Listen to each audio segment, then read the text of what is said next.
Hello, hello, and welcome to Pints with Aquinas. My name is Matt Fradd, and I'm super glad to have you here today. If you are new to the channel, we like to discuss the Catholic faith through a Thomistic lens. Do us a favor, click subscribe and that bell button, and that way Google will be forced to let you know whenever we put out a new video. Think of it as making Google evangelize. It's a great idea. Today, of course, we have Dr. Janet Smith and Father Gregory Pine, who will be debating whether or not it is ever okay to lie. Before we do that, though, I want to say thank you to one of our sponsors, and that is Hallow. Hallow is an excellent Catholic prayer app that will help you to pray. It is the #1 downloaded app in the United States as far as Catholic apps are concerned, and there's good reason why. As I say, 100% faithful to the teachings of the Catholic Church and just very sophisticated. I think it felt like, we used to say things like, when are Catholics going to be putting out quality content?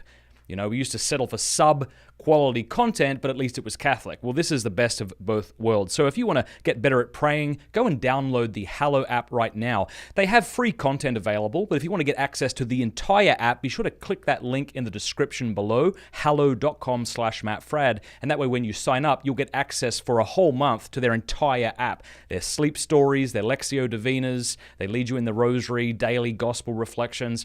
I've used it, my wife used it, and it's actually really good. hallow.com/mattfrad, hallow.com/mattfrad. Okay, without any further ado, let's bring up Dr. Janet and Father Pine. Lovely to have you with us. Thank you. Thanks so much. Yeah, you got it. Before we get underway, would each of you take a minute?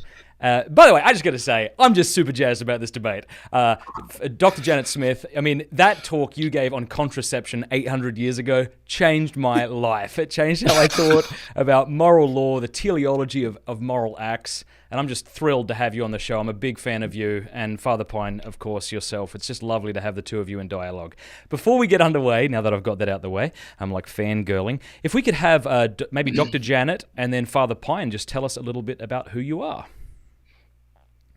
Right. Well, I am the famous Janet Smith who produced this tape years ago, Contraception, Why Not? And it was becoming less controversial in my life, so I needed to find some more controversial topics. I'm speaking a lot on gender identity these days, which is another very controversial topic, transgenderism. And then also the question of lying. I sort of want on my tombstone, the woman who convinced people to stop contracepting and to feel comfortable about telling some falsehoods.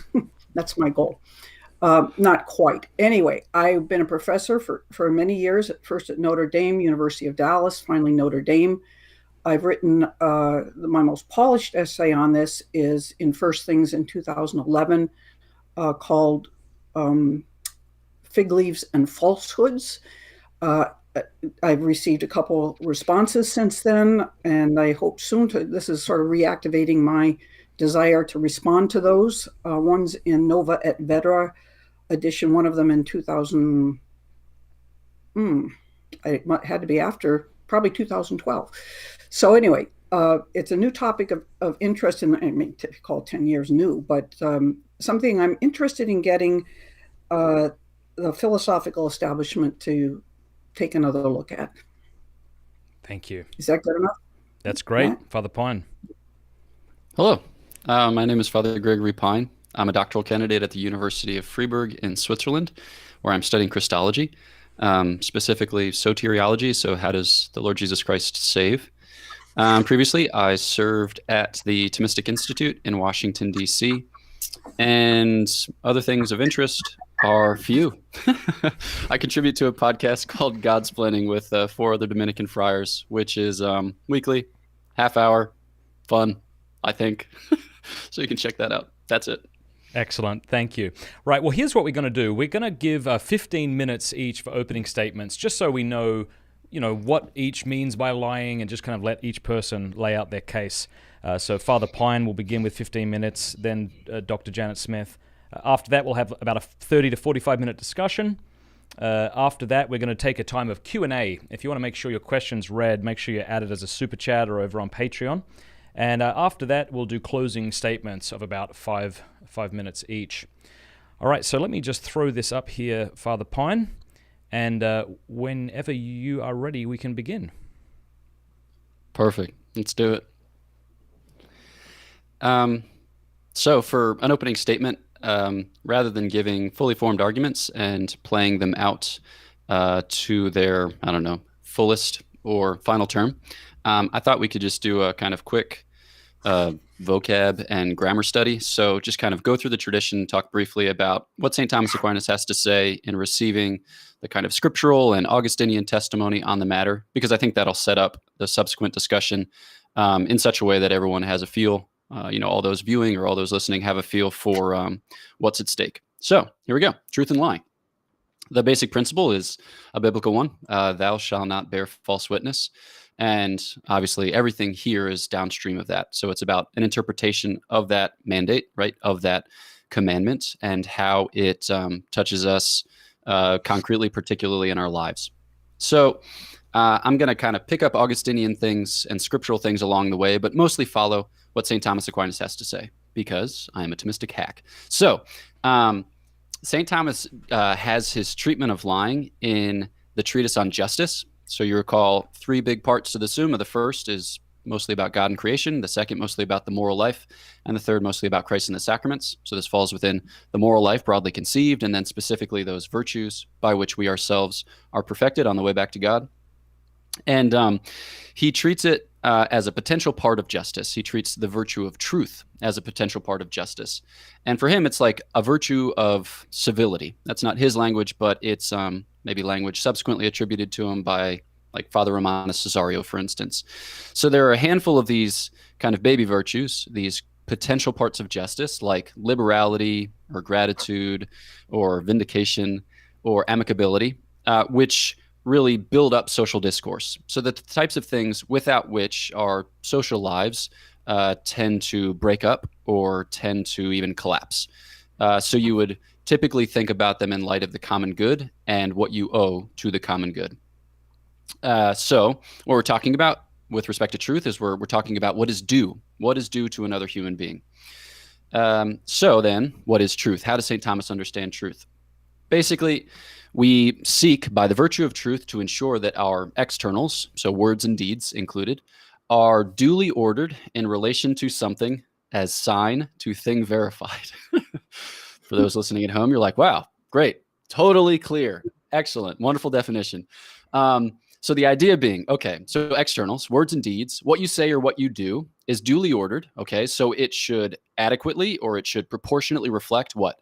To something as sign to things signified. So basically what you say and what you do should be an appropriate sign of what it is that you mean to communicate. And St. Thomas gives two main reasons as to why this is the case. He says, first, it's the natural orientation of such acts to be ordered in this way. Basically, and here we can just talk in terms of speech acts, basically when you use your voice, you can use it for a variety of reasons. You can encourage people, you can make a joke, right? You can issue a command, but typically when you use it after the manner of an assertion, like I am an American, right? You're taking a subject and you're joining that subject to a predicate, and you mean to use it in such a way that you convey what is, or you convey what you think. So this is the natural orientation of this type of speech act. And again, the logic can be extended to deeds as well. So that's the first of the two main reasons why St. Thomas says we should be truthful. The second is that they occupy this important place vis-a-vis the common good. And what St. Thomas understands by the common good isn't just like a collection of things that we can all kind of cash out on. For him, the common good is this network of relationships. It's a whole of order. So it includes family, it includes polity, it includes church, and each has its own particular common good, but those common goods are hierarchically ordered. So the one conduces to the next. And effectively, what we are trying to do in seeking the common good is seeking to promote a good, a transcendent good, which is widely diffusive, right? One in which we all participate by virtue of our humanity, one into which we are all born. And he thinks that one of the kind of fundaments, one of the foundation stones of this type of common good is truthfulness. Because he says if we don't traffic in true communication, then we cannot build basically beyond that. Okay, so then he passes on to a description, after having to discuss the virtue of truth, he passes on to a description of lying. And he says that lying is to be condemned as contrary to the virtue of truth and thereby sinful. All right, so you set up a moral kind of standard, the operative habit that perfects us, right, with regard to the common good, and then lying is discussed as inimical to it. So what is a lie? St. Thomas says, you say what you think to be false so as to deceive someone else. And you typically hear in conversations along these lines those two elements, both of which are identified. So you say something that you know to be false, and you say it so as to deceive. Two main reasons he thinks why this is sinful, and it maps on to the two main reasons why we should be truthful. So it's against the natural orientation of such acts. He says it's unnatural and it's undue. Basically, the reason that we were given the faculties we were given so as to communicate as we do, or so as to communicate as we ought, are transgressed by an act of lying. So you have this voice for communicating the truth, for doing a variety of things, right? We said, like telling jokes, giving exhortation, this, that, and the other thing. But when you make assertions, you do so with the intention. I mean, the actual faculty itself kind of has inbuilt the intention to communicate the truth. And when one lies, he or she transgresses the nature of that faculty. And then the second being that it undermines the common good. So it sows seeds of distrust. It sows seeds of potential rancor, disharmony in the common good, and makes it difficult to achieve those ends towards which the polity, the church, whomever is ordered. St. Thomas thinks that lies, and here he's following the Augustinian tradition, that lies are always evil. He says they're evil from their genus since they bear on undue matter, which is effectively the language of an intrinsically evil act. So an intrinsically evil act being the type of thing which cannot be used for any reason because it cannot be ordered to a good end. So St. Thomas thinks that in order for an act to be good, all of its aspects have to be good. So the object on which it bears, the intention for which it is done, and the circumstances that surround it, all of them have to be good. If just one of those things is evil, then it vitiates the whole act. And in the case of lying, the object is always evil. So whatever act it is part of, right, will always thereby be evil. So it cannot be licitly used to a good end. And here he's drawing on scripture, right? He quotes a lot. There's one particular passage from Proverbs that St. Augustine picks up a lot. He quotes the 8th commandment. In this regard, he quotes a variety of texts, and he does so wisely, not just like proof texting, like he's just mining the scriptures so that way he can beat his points over the heads of his opponents, right? But then he's drawing a lot from St. Augustine, who took up this question just to kind of treat it on its own, but then also at a point in the church's life when certain of his Christians were trying to infiltrate a heretical sect in order to bring it down, as it were. And he's like, no, you can't deceive people even if it's for this end. And this would be the type of teaching which is enunciated in these terms in the Catechism of the Council of Trent. And then Dr. Smith has brought to our attention in her article that she mentioned that there is some ambiguity in the present catechism. So I think that'll probably come up in conversation. So I will leave it till then. The next thing is for as far as distinctions go, there are three main types of lies that you hear described in these conversations. What are called the malicious or the mischievous lie, which is a lie that's told to hurt someone. And this would be the most grave type. Then there are jocose lies, which would be the types of lies which are told for amusement. To be clear, St. Augustine, in just like the second paragraph of his first treatise on lying, he says, when you tell a joke and that joke contains some untruth, but it's within the context of a joke, people understand it within that genre. So jocose lies here it's not just like telling jokes, but it'd be the type of potentially hurtful deception in pursuing some amusement, which is thereby sinful. And then the last is officious lies. And this is where things really get exciting, where things really heat up, because these are the types of lies that one would tell so as to help someone. Okay, so St. Thomas identifies these as least grave. So we also introduce the language of mortal and venial sins. Typically, malicious lies are described as mortal.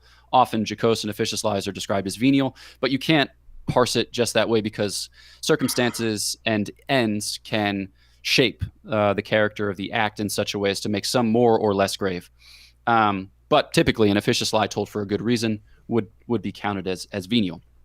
So the big question is whether officious lies can be told in grave circumstances. So I think about my role here as kind of bumping and setting, and then Dr. Smith will spike, and then we'll subsequently go from there. Okay. So I'm just going to set up the question as it's often posed. So we typically put it in the most urgent terms. So the setting being Second World War, let's say that you are a Dutchman, and let's say that you are harboring Jews, whether in your basement or in your attic or behind one of your walls, and a Nazi knocks. Those are two distinct words. A Nazi knocks at your door and says, "Do you have any Jews?" Okay. So some have argued that you ought to say yes. There are Jews here.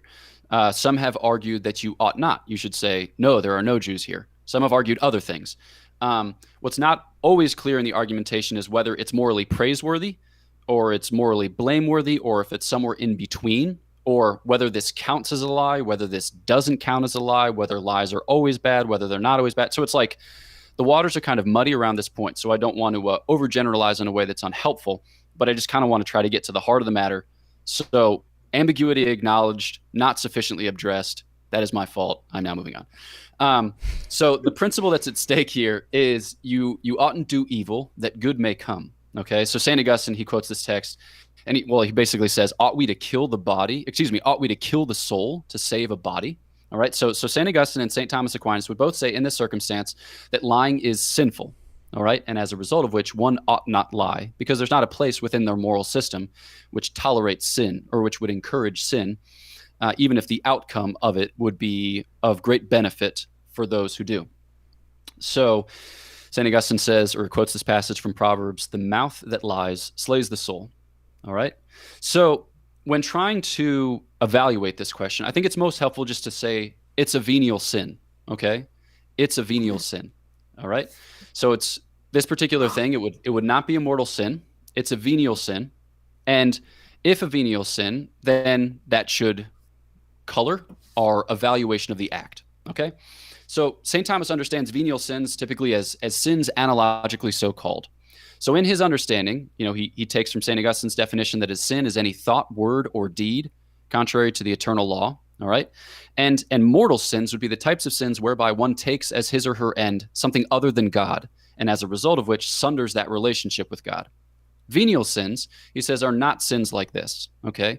So they do not amount to a sundering of one's relationship with God. And as a result of which, they don't fill out the full definition of sin as it's often described. So venial sins are less grave, obviously, and they don't kill the life of charity, though they may dispose to further sin, and they may retard one's progress in the good life. Okay. So I think a helpful analogy is if you think of yourself as in a car on your way to a destination, say that destination is heaven. A mortal sin is like a car wreck. A venial sin is like a detour. Okay. So it's a suboptimal way. It's an unpropitious way to be about your life. Okay. That might even be a little bit of a light description of it, but it's somewhat helpful. So that we should reject mortal sin is obvious. But what we do by rejecting venial sin is extend the logic whereby we reject mortal sin into every nook and cranny of human life. Okay? So St. Augustine and St. Thomas were both aware of parallel circumstances which would have arisen in the context of the scriptures. And so they had to contend with them because these dark passages would have been an occasion for some confusion or confoundment. So I think maybe just bring some of this up, and that'll probably bring us to the end of our time. So when thinking about Old Testament examples of sin, you can think about Sarah lying to the angels about whether or not she had laughed, which is an incredible passage, or Abraham's lying to Abimelech about whether or not he and Sarah were brother and sister or husband and wife, Jacob lying to Isaac about whether or not he were Jacob or whether or not he were Esau. The big one that comes up often is the Hebrew midwives. Why? Well, because they are told by Pharaoh to abort the children or to kill the children born of Hebrew mothers, and they don't, and they lie to Pharaoh and say that they did, and then they come in for blessing. So it seems like they are blessed on account of the fact that they lied. But St. Augustine and St. Thomas's typical read of this passage is that they are blessed for their goodwill. They are blessed for their charity. They are not blessed on account of their lie. So I think that gives us a helpful way by which to evaluate the Gestapo question, is that one who would lie would be exhibiting goodwill or love, but that is a disjunct moral act from the act of lying. So there are two things going on. The one is praiseworthy and the one is blameworthy, and as a result of which should not be encouraged, because we shouldn't change the moral taxonomy so as to fit a situation which can be accounted for in another way. And I think that's it. Okay. Thank you very much, Father Pine. And Dr. Janet Smith, whenever you begin, I'll click the timer. All right. Well, that was awesome that you managed to get all that in just 15 minutes. I don't know that I'm going to be able to do the same here, but very, very clear and comprehensive treatment of a complicated topic. Again, the joy here is that both of us are seeking the truth. I mean, I certainly want to win. I know you want to win. We'll get out of our seats a little bit happier. But on the other hand, we need to get at the truth. And so if I get defeated, I hope that means the truth wins. So I want to point out first to most Catholics that it's very odd that this is not a settled question in the church. All these centuries, and we don't have a definitive dogmatic definition on the question of whether it's always wrong to tell a falsehood. And even John Henry Newman said, yeah, it's not settled. And he said Catholics are free to make their own judgment on this. It doesn't mean I can just suddenly say, oh, well, I think lying's okay, and I can lie to my boss about why I left work. But again, the question of the Nazis at the door is a very, it's a perfect, difficult example. And there's Boniface Ramsey has written an article in 1985 on two traditions on lying and deception in the ancient church. So both of them are arguing that this has been it still is, has been and still is a perplexed question in the church, which to some extent suggests to me that the answer that some falsehoods are permissible is in fact the right one, because it's easy to say it's intrinsically evil and just shut the door. But it leaves all these unanswered questions that virtually none of us are happy at living with, saying, yes, there are Jews in my attic, or remaining quiet in such a way that they can only assume. Saying there are no Jews in my attic and saying that's a venial sin still says it's okay to sin in order to achieve good. If it's intrinsically evil, even if it's a venial intrinsic evil, you're still saying it's okay to do evil to achieve good. I say you're not doing evil when you say that. I say you're doing good. I'll explain that somewhat as we go along. But just let me suggest that the Catechism itself has been, as Father said, it's actually contradictory. It seems, at least on the surface, on this topic. In the 1992 version, a lot of people don't know there were two versions, but the church did this kind of strange thing as they floated a first version of the Catechism, got some of the kinks worked out, and then issued a final version. So in 1992, the definition of lying is this: to lie is to speak or act against the truth in order to lead into error someone who has the right to know the truth. When I saw that, I literally went berserk. I just thought, right, this is it. Finally, we have the clear and right definition of lying. There are people who don't have the right to know the truth, such as Nazis at the door.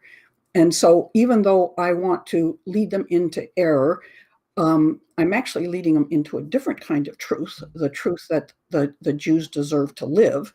And I'm assuming that if they ever come to their senses and become decent human beings, they will actually thank me for doing that. They won't say, you lied to me, I can't trust you anymore. They'll say, oh, you're a very trustworthy person. You're the kind of person that will defend the innocent that evil people are trying to kill. That's the person I want at my front door if I'm hiding in the attic, not one who thinks that any falsification is immoral.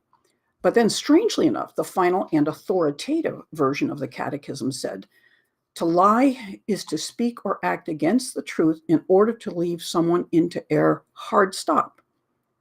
Well, it leaves out the right to know the truth. So I'm thinking, oh my gosh, what happened here? I sort of know what happened historically speaking. It's unimportant.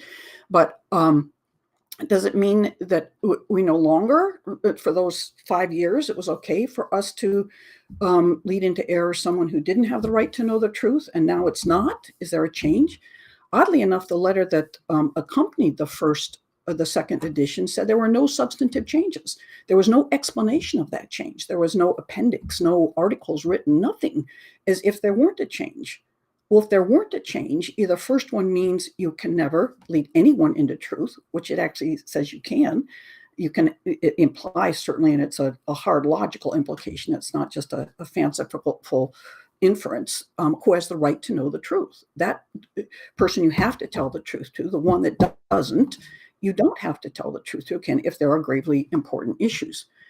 So, so the church is at odds with itself on this question. I'm not going to do much with the biblical things that may come up later. Certainly, the Bible, in the Ten Commandments, we hear don't bear false witness. Jewish people take that very literally. It's false witness in a courtroom. You can't tell. The Jewish ethical tradition actually says you must lie on some occasions to save innocent life. And they don't think they're breaking the commandment. Of course, we have the commandment that says murder, killing is always wrong. In bad translation, it should be murder is always wrong, right? You can never take an innocent human life. You can never lie to someone who deserves to know the truth. So you have to be very precise in these definitions.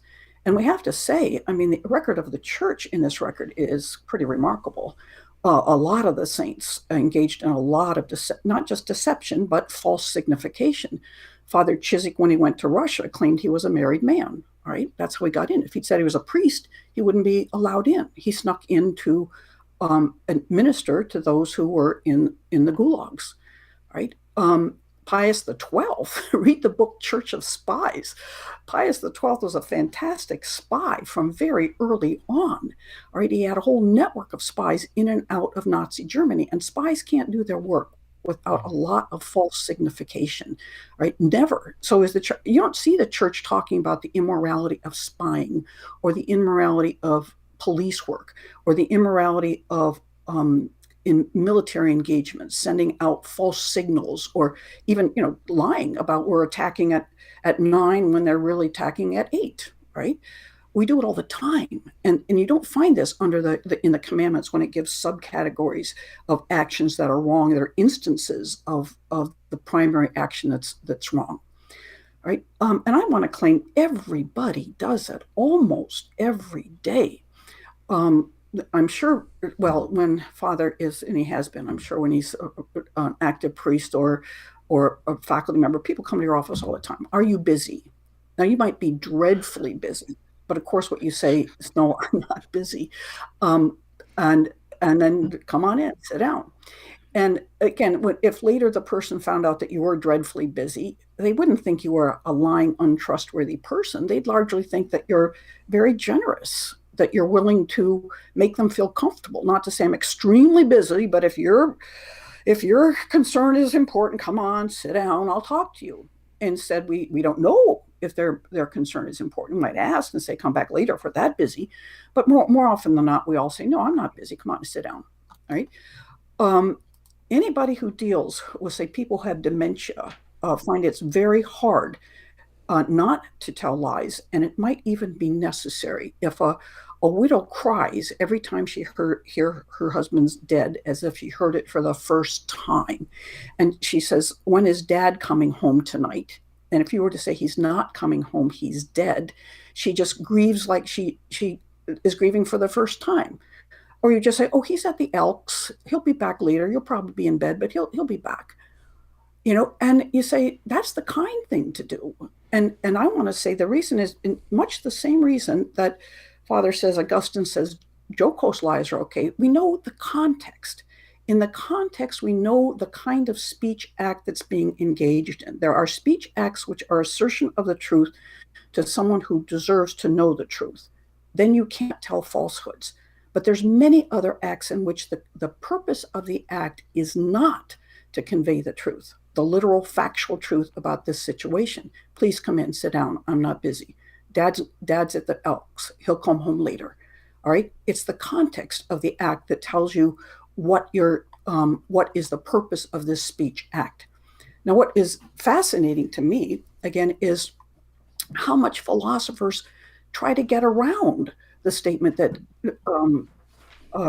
always telling falsehoods is an intrinsically evil act. Father did one, which again I find suspect, that it's just a venial sin. And if it's a venial sin, you ought to do it, more or less. Or do you want to say you ought not to do it?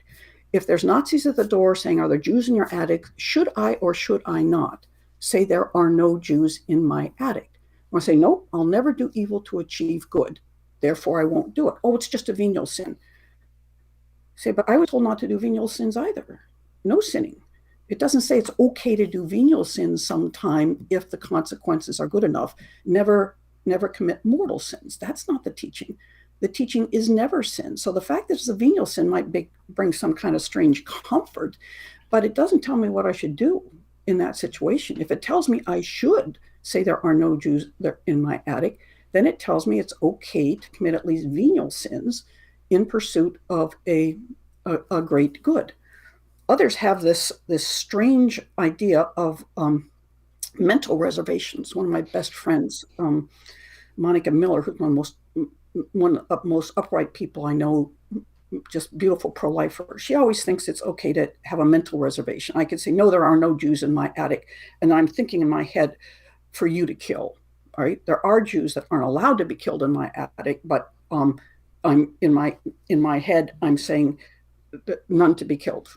And it's that's bizarre. The words that you say are intended to deceive the person. And Thomas Aquinas says, even if you speak the truth with the intention to deceive, that is immoral. Even if you speak the truth with the intention to deceive, that is immoral. All right. And then other people depend upon exceeding cleverness. There's a story about Athanasius being chased by people who want to kill him. And when they found him, they said, do you know where Athanasius is? And he says, he's nearby. Well, nearby meaning I'm him. That's very clever. I don't think it's a lie. But for people to be that clever at every instance where there's great harm will be done if you tell the truth, you can't depend upon cleverness. And so I want to say it's really remarkable for people to realize, again, that it is an open question. In our time, there are people like Christopher Kaiser, Hadley Arcus, Peter Kraft, myself, who think that there are times when it's actually an obligation to say the false things. There are no Jews in my attic. And Peter Kreeft says you should even tell a falsehood. You should tell a big one. You should say, of course, there's no Jews in my attic. The man would say, I hate Jews. I was at the demonstration last week. Didn't you see me? Let me show you my Nazi flag in my closet. This is what I took last week down to the demonstration. So they walk off. And my argument is that, I love Thomas Aquinas. And I was a third order Dominican at one time, and he's my go-to guy for just about everything. But I think I hate to say it, I think he's got this one wrong. And I think he has what is called what I want to call a prelapsarian understanding of the function of speech. Before the fall, there would have been no murder, no self-defense, all right? There would have been no robbery, there would have been no stealing. There would have been no falsehoods because that you're absolutely transparent. There's no reason to tell a falsehood. But after the fall, even though it says do not kill, we're allowed to kill in self-defense. It means that do not murder. It says do not steal. Well, but you're allowed to take goods if it's necessary for living that belong to another. And it says don't bear false witness. But I want to say in a proslapsarian world, there's no longer this harmony. Not everybody is owed the truth, all right? Not everybody is owed a continuation of their life if they're intending to kill other innocent human beings. So I want to say we have a clear understanding of the permissibility of certain acts that wouldn't be permissible if you're doing the very pure moral code that God gave us. But in a fallen world, even in the Old Testament, he allowed divorce because of our hardness of heart. Boom. And so you have these different modes of behavior that are permitted in this world. Father stressed two things for the reason that Thomas Aquinas said that telling all falsehoods are wrong, is sinful. One is trust. As I said earlier, I think it breaks trust to think that people won't tell falsehoods for you and won't protect you. The person who say a pacifist, I kind of like a pacifist, but I don't want my police officer to be a pacifist. I don't want my soldier to be a pacifist. All right. And also that but Thomas's primary reason is a metaphysical one. It's the purpose or teleology of, as he said, the speech act. That we are meant to, the words in our mind are meant to correspond to reality, and we are meant to convey to others the words in our mind. I think that's in a pre-lapsarian world. In a post-lapsarian world, yes, to someone who deserves to know the truth, absolutely.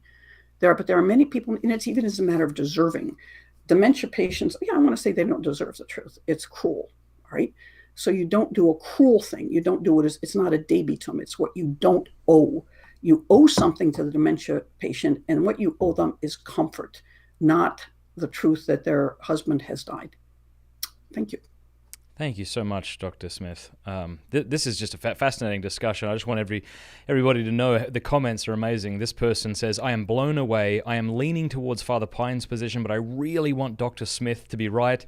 Somebody else said, we need more female philosophers. This woman's amazing. And so this has just been a great discussion so far. I want to move into a time where the two of you can just chat. Obviously, you are both respectful people, so there won't need to be much moderation. Maybe you guys can question each other and just see if you can get some clarification on maybe some confusion. But before we do that, I just want to make sure that we're both all working with the same definition of lying, because I know that's going to be really important. And so Father defined lying as saying what you think to be false so as to deceive. Dr. Smith, is that your definition? No, I go with the definition of the 1992 Catechism. To lie is to speak or act against the truth in order to lead into error someone who has the right to know the truth. That's section 2483.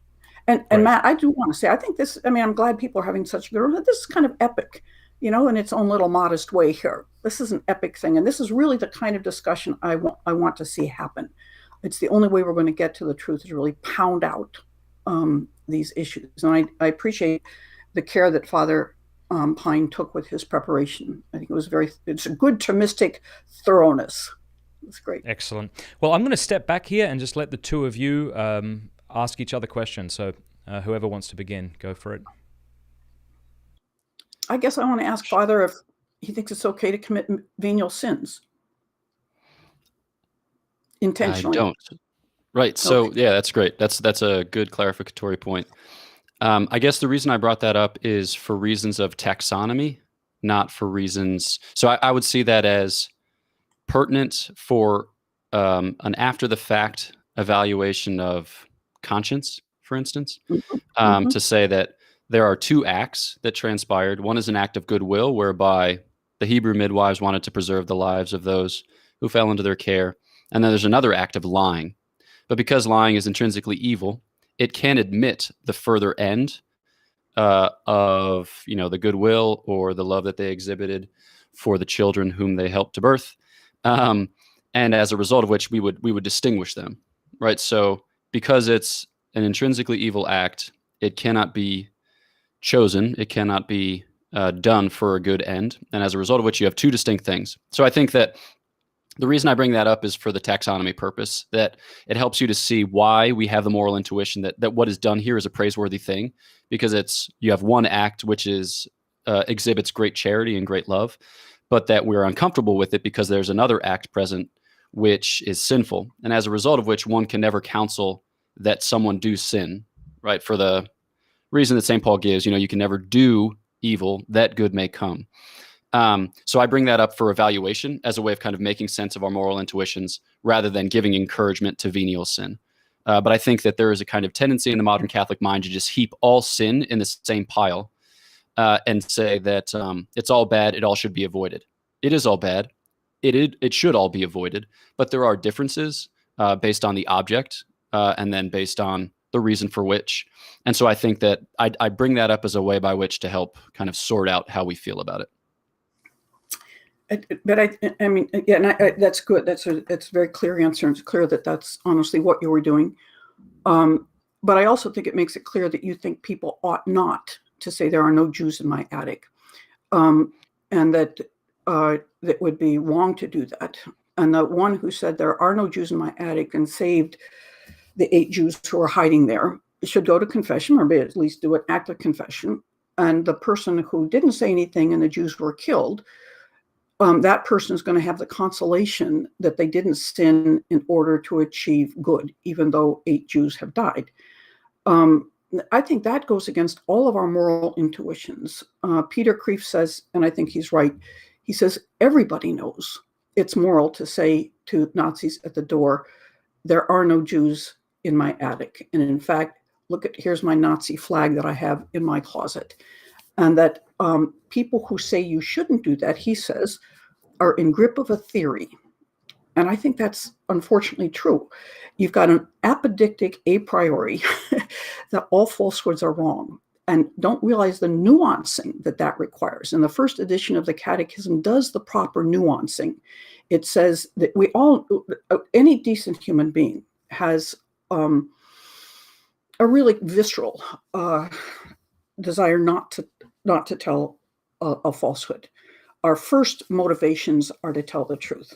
If anybody asks us something, we want to tell the truth, unless you grew up in New York City, where I've understood that's not the case. Or say in Czechoslovakia under communism, they learned never to tell anybody where they were going. Where are you going?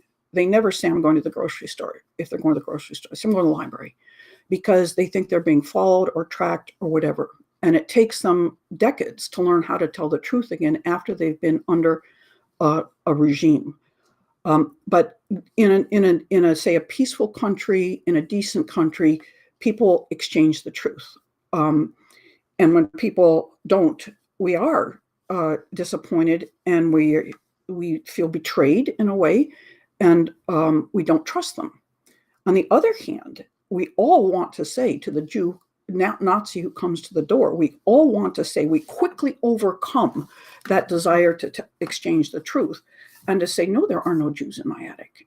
And we have a co-natural sense, I think, that this is the moral thing to do. We don't need to be instructed on that. The most decent people want to do that, except those who have an a priori apodictic theory that they're in the grip of, that says, I can never tell the falsehood. I'd be lying if I told these Nazis. I could kill them. I could take out my gun and shoot them to defend the Jews in my attic. I could smash their car. I could take the spark plugs out. I could do all sorts of things, but I couldn't tell them there are no Jews in my attic. That doesn't work in my mind, in the mind of almost everybody. So, all right. I'm about to talk for too long, so feel great liberty to cut me off at any point. No. I'm a big blatherer, so you just gotta get me. All right. A couple of things with regard to the points as you enunciate them. The first is, I think that we shouldn't play the game, because I think that what you have set before you is a false dichotomization of reality. Either you save the Jews and tell a lie, or either you tell a lie and save the Jews, or you tell the truth and kill them. And I think that false dichotomization is what leads to, the types of conclusions you draw subsequently, because I think that works in a mathematically certain universe, but I don't think that it works in the universe in which we live.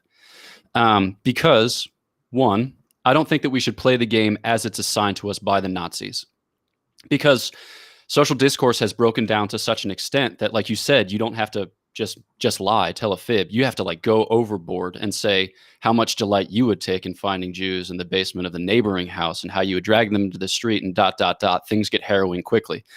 And I think that, an appropriate response to a query of that sort is to say, what I say doesn't matter to you, because you want to come into my house and search it. So I would love to stand up to you, but it seems like in the current dispensation, that's not going to happen. So either you're going to come into my house or you're not. What I say just doesn't matter, right? So don't try to pull me into your evil deed, because it's like, should I lie so that you don't have to commit an evil? And so I think that I want to kind of break the argumentation out of the dichotomization that it currently occupies. And you hear in a lot of conversations that people are too dumb, or people are just not adroit enough to come up with evasions of this sort. But I think that we've lamented the state of catechesis for the past, 60 years in the church. And I think that there's something that we could kind of help cultivate by cultivating the virtue of prudence. The other thing that I think about this moral universe, which I want to kind of shift out of its current dimension, is the idea that we are responsible for consequences in a kind of one-to-one way. So I don't think that we are to think in those terms as if the fruit of our actions were just the results. And this isn't just like a kind of pious throwaway point. We're called to be faithful, not successful. But I think that we need to be cognizant of the fact that we operate within the context of the Lord's providence.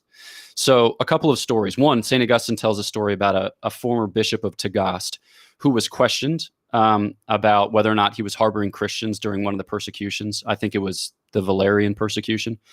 And he said, "I know where they are, but I will not tell you." He suffered greatly and was, persecuted by the Roman tribune, I think. But eventually the tribune was converted by his perseverance and then subsequently relented. Another story that's told is in Corrie ten Boom's The Hiding Place, where her sister Noli, who's like a kind of saint of that book, a beautiful woman, she is asked whether her companion is a Jew. She says yes. And both she and her friend understand why. She says, "I do not think that I could defend you," basically by lying. And then the girl she had the confidence that the girl would be freed, and she was shortly thereafter. Now, I don't think that we live in a Pollyanna universe, and I don't think that we can kind of like, skip unnuancedly from moral choice to moral choice.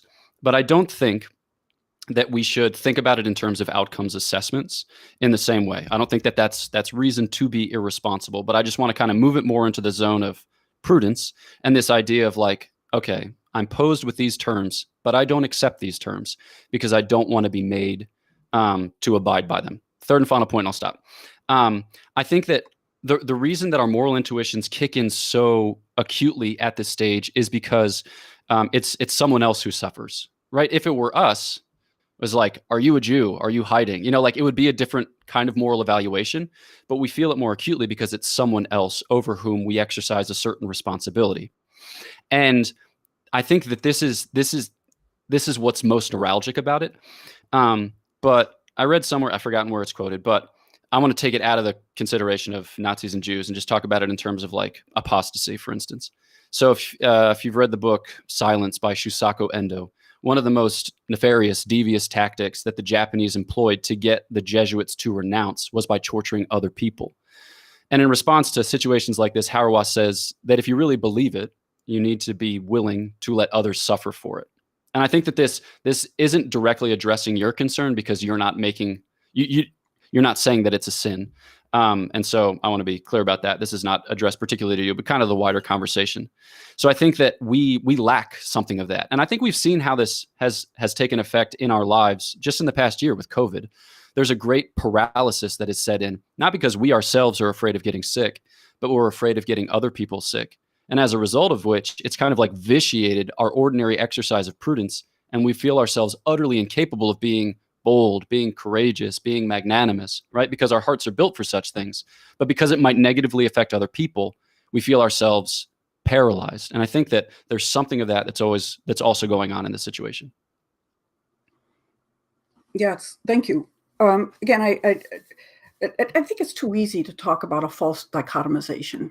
I mean, there are some times where it's really true. It's either this or that. All right.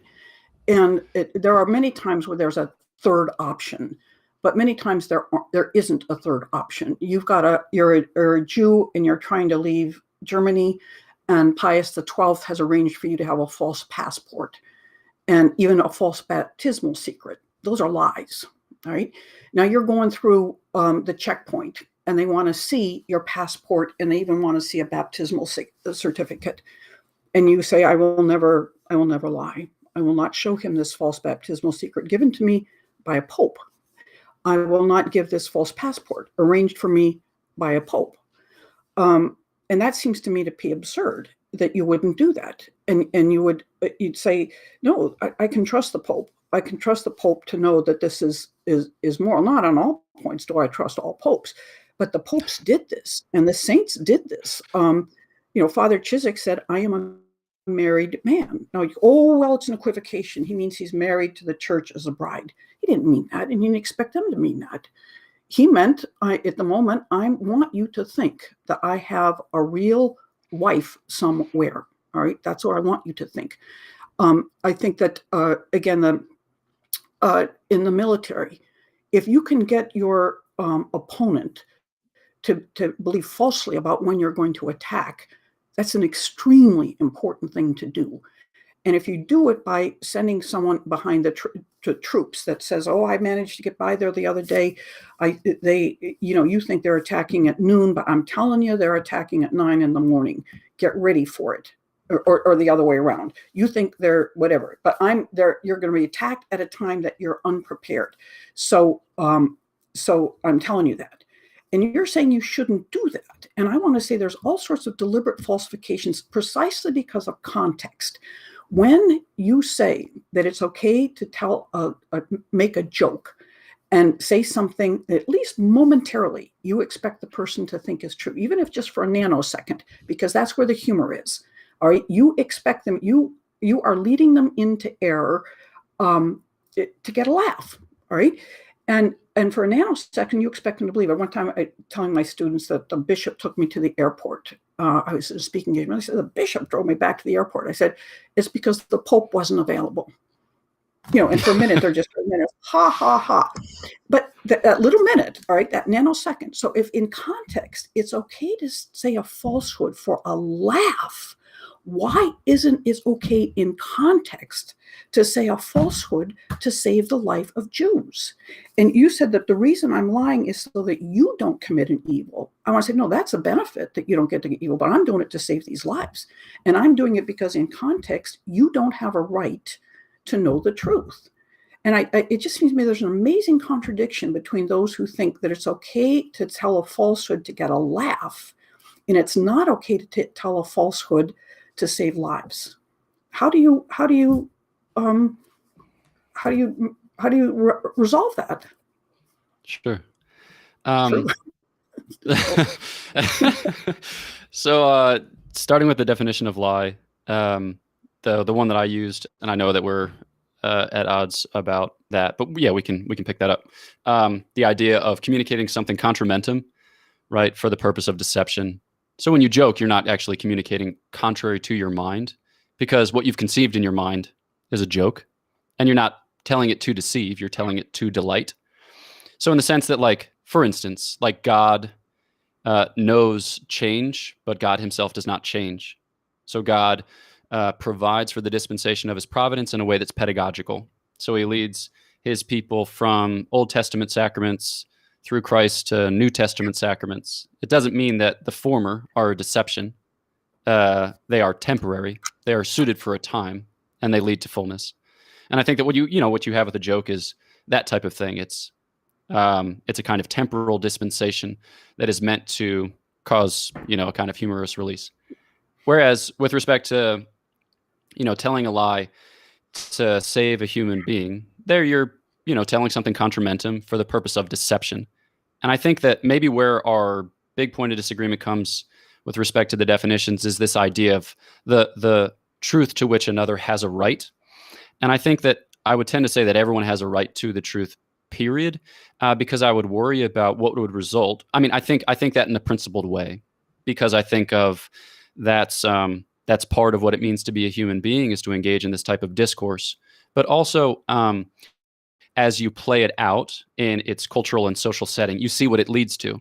And so you give the examples that are used in warfare. And the thing that's common about all those examples is that things have devolved to such a state where men are pitched on other sides of a battlefield and they're killing each other. But I think that when you look at the history of Christendom, there were certain prudential kind of things put in place to ensure that war would not devolve to the present state in which we find it, like the truce of God or the peace of God and things like that. There were certain things that were sacred. And I think that the telling of truth is one of those sacred things that ought to be employed. And just because you cannot ensure that the other side will be so engaged, that might mean that there's a kind of pedagogy or that there's a kind of development needs to take place. But I think that we should be moving to that, because I think that what we're talking about there are not good practices.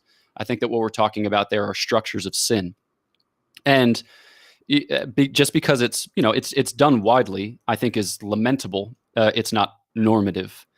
So I think that what I say as a result of the current social setting and cultural setting it sounds naive, right? It sounds Pollyanna-ish. It sounds like somebody, who got his selective service card, filed it in a drawer, and has never seen it since, and then just skipped off merrily to the seminary and doesn't think about the defense of his life, his livelihood, his family, because I don't, okay? But I think that I ought to, and I ought to more. But I think that at the principle level, this is the type of tension that we kind of find ourselves in, but it doesn't serve as an adequate justification or rationalization for the type of kind of broad-ranging acceptance of lying. I guess I might have one to volley back. And I think that this is just like a helpful clarification for sussing out some of the points of your argument. So I think that you're saying that in the circumstances, the ones described, the Gestapo question, telling a deliberate falsehood is not a lie and is not sinful because it is told to one who has no right to the truth. And I think that the next question that arises is, okay, what about apostasy, for instance? So like, what if someone says, in this contrived moral universe, if, like, do you believe in the Lord Jesus Christ? If yes, I kill Jews. If no, I don't kill Jews. So what is it about that act? We'd say, no, we wouldn't do that. So what is it about that act that's different? Because like formally speaking, it's a lie because you're like, I do believe in Jesus and I love him. And I will say this thing out loud so as to avoid the suffering of others. How is that distinct from saying there are no Jews in my basement? Okay. Thank you. All right. First of all, yeah, I think I've got 3 points that you made there that I want to respond to. One is that you say the difference between a jocose lie and lying to the Jews is that I don't intend to deceive, but I do. I intend to deceive for that nanosecond. And that's what the word falsum, false, actually comes from falere, to deceive. That's the core meaning there. That's why even telling the truth with the purpose to deceive is wrong, because I'm engaging in a speech act, but the purpose of my speech act, even though I'm telling the truth, is to deceive. All right. And so I don't think you can say that I'm intending to deceive when a Nazi's at the door and I'm not intending to deceive when I'm telling a joke. I want it to be dissipated quickly, and I want the person quickly to realize I wasn't telling the truth. And that's why I get a laugh out of it. Just a quick clarification. I apologize for interrupting. I just wanted to say that I don't think that a joke is a lie. I don't think that it's a jocose lie. I think a jocose lie would be something like, let's say, you went to Steubenville, and let's say that one of your friends was really know-it-all-y and wanted to be part of every club. And you're like, we're going to get this friend. We're going to make up a joking secret society and drop hints about it and try to get her all interested in being initiated into this thing. And it's like a kind of farce that goes on for a few days. So I don't think that the type of joke like a pun or something I don't think that that's a lie. Or I don't think that these types of.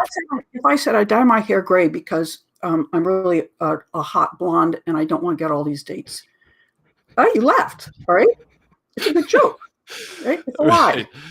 All right. I don't dye my hair gray. This is my natural beauty. So I don't think that that's a lie. I'll stop interrupting. Why is it not a lie? I'm saying something contrary to truth with the intention of getting a laugh out of you, which means you start saying, that's ridiculous. Okay, but there's a little bit of deceit in there. There is deceit in there. I'm not telling the truth. It's something contrary to fact. It's something actually contrary to what's in my mind. In my mind, I know I don't dye my hair gray. And so anyway, whether or not, I don't know what you call it when you say I say something contrary to the truth. That's a key element in it, and it doesn't change it because I only wanted to see for a nanosecond to get a laugh out of you.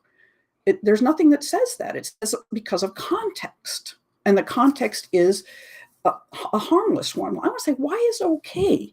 Again, why is it okay for me? And that gets to the next one about it getting out of control. That once I allow people to do this, they're just going to tell falsehoods all over the place. Well, that's partly why we don't do a lot of teaching, say, of high school students. That if you don't have something that's essential to your well-being, it's okay to take it from someone else who maybe even has an excess, for instance. Because what they're going to think is essential to their well-being is a new pair of Nikes or something. All right. Right. It could get out of control. All right. So we don't go around telling kids that so much. All right. But everybody knows that if you're if you have a starving family, and you're the father of the family, you're walking by a field and there's all these apples on the ground, and you know this farmer has excess apples. He doesn't need those apples. And it even says no trespassing, but it's moral for you. In fact, it's obligatory for you to go into that field and take those apples for your children. Now, are you going to tell me that I have now encouraged teenagers to go steal Nikes from sporting goods store? So, no, or you say self-defense is okay. It's okay to kill someone who's threatening your life. Oh boy, that means, we have guns and people, the guy looked at me the wrong way. I thought he was going to kill me, so I shot him. Uh-oh, I've unleashed lawlessness. I say, no, we have to keep saying, no, you have to be honest. You have to be accurate about what the situation is. You just can't make things up. So any time that we sort of say, okay, it's all right to break into a house to save someone, all of a sudden you have people breaking in for all sorts of reasons. Well, no, we have to, as you say, be prudent. We have to get the facts of the matter. And if someone says, well, self-defense is okay, all right, and that person looked at me in such a mean way, I'm sure that any minute now, I'm sure they had a knife on them, and I'm sure they're going to kill me. You say, no, you have to verify everything. You can't just go around throwing out these principles. And then the final one is the most challenging one, is the question of apostasy. And that seems to me to be the one that, again, when we get to the bottom of the rest of these questions, that's the one to ask. All right. I'm inclined to think you have to always tell the truth about your relationship to Jesus, right? Because that's your fundamental reality. That's your fundamental who I am. Whether Dad's at the Elks or Dad is dead, that's not a part of my fundamental reality. All right. Now, but it may be true. It may be true that the Nazi so much doesn't deserve to know the truth. He doesn't deserve to know the truth about my relationship with Jesus either. I don't know. That's something I really want to see people work out. But we can't get there from here because we haven't yet decided whether you can tell a falsehood to someone who doesn't deserve to know the truth. Again, Chiswick, I suspect that if Chiswick was asked, are you a believer in Jesus? He would have said no, because he wanted to get into Russia to serve people who needed communion. And so would he be wrong to do that? Again, and I'm one of these persons that does think that sometimes we're called to heroic acts. Some people are that other people aren't. And it's this A is okay and B is okay. In principle, what you're called to do, particularly to do in this situation, for a priest in a time when, as you say, in Japan, in silence, if the laity are going around testifying to their faith and the priest is not, it's pretty. Say, please don't tell the truth. We want you. You hear our confessions. You give us the Blessed Sacrament. So it seems to me any priest would be tremendously torn in that situation, not to cooperate with the evil doers, but if he could continue to sneak around and hear people's confessions and give them communion, they might say, Father, I'll stand up to these guys, but you, I don't know. That's the sort of thing I really think it's difficult to sort. Not that the initial question isn't difficult enough, but then you get to apostasy. If you said you can swear on a Bible, something, I never want to say a falsehood then, but I could be persuaded otherwise, is what I want to say. My instincts are to never do it, but I'm not saying I'm not persuadable for some of the arguments I've given. So, how are we doing, Matt? Yeah, this is really time? fantastic. Do you mind if I? No, we are at about that time. Can I throw out a couple of thoughts, questions? I hope you'll say yes, and I hope you'll mean it. Yeah, I'm ready. Okay, so a couple of things.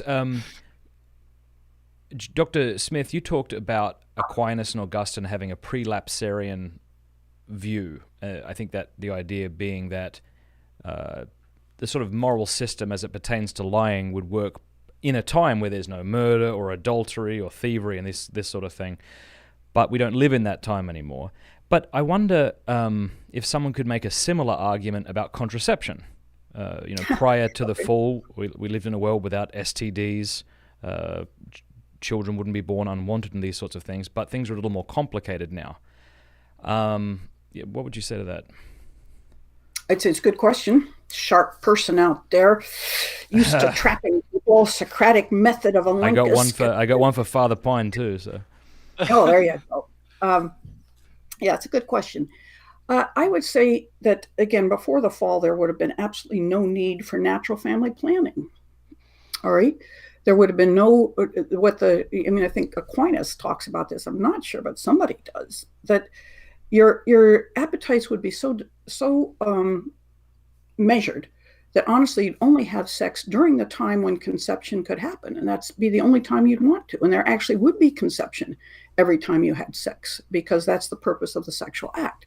But that God has given us these periods, almost anticipating the fall, is maybe he did. And that now things like natural family planning are permitted. You're not doing anything against the purpose of the act, but you are not intending to have a baby every time you have sex. Augustine was confused about these things. And this is one of the things that we had to correct Augustine about, all right, because he was too prelapsarian about these matters. And it even was sinful to experience pleasure because it's always excess pleasure during the sexual acts. Aquinas didn't think that. Aquinas thought it was measured for the nature of the act, actually, to have an ecstatic pleasure. So I want to say it's a good question, but I think that it's clear, contraception is like killing the innocent. I mean, it's not killing the innocent, but it's something that ought never to be done. Contraception is a direct attack on the purpose of the sexual act, but natural family planning is not, all right? It's an accommodation that we make to the fact that we're in a post-lapsarian world where we want to have sex even though it's not a good idea to have a child, or you're not intending to have a child. Okay. Good question. Is it all right if I hop in on that as well? Please. Thanks.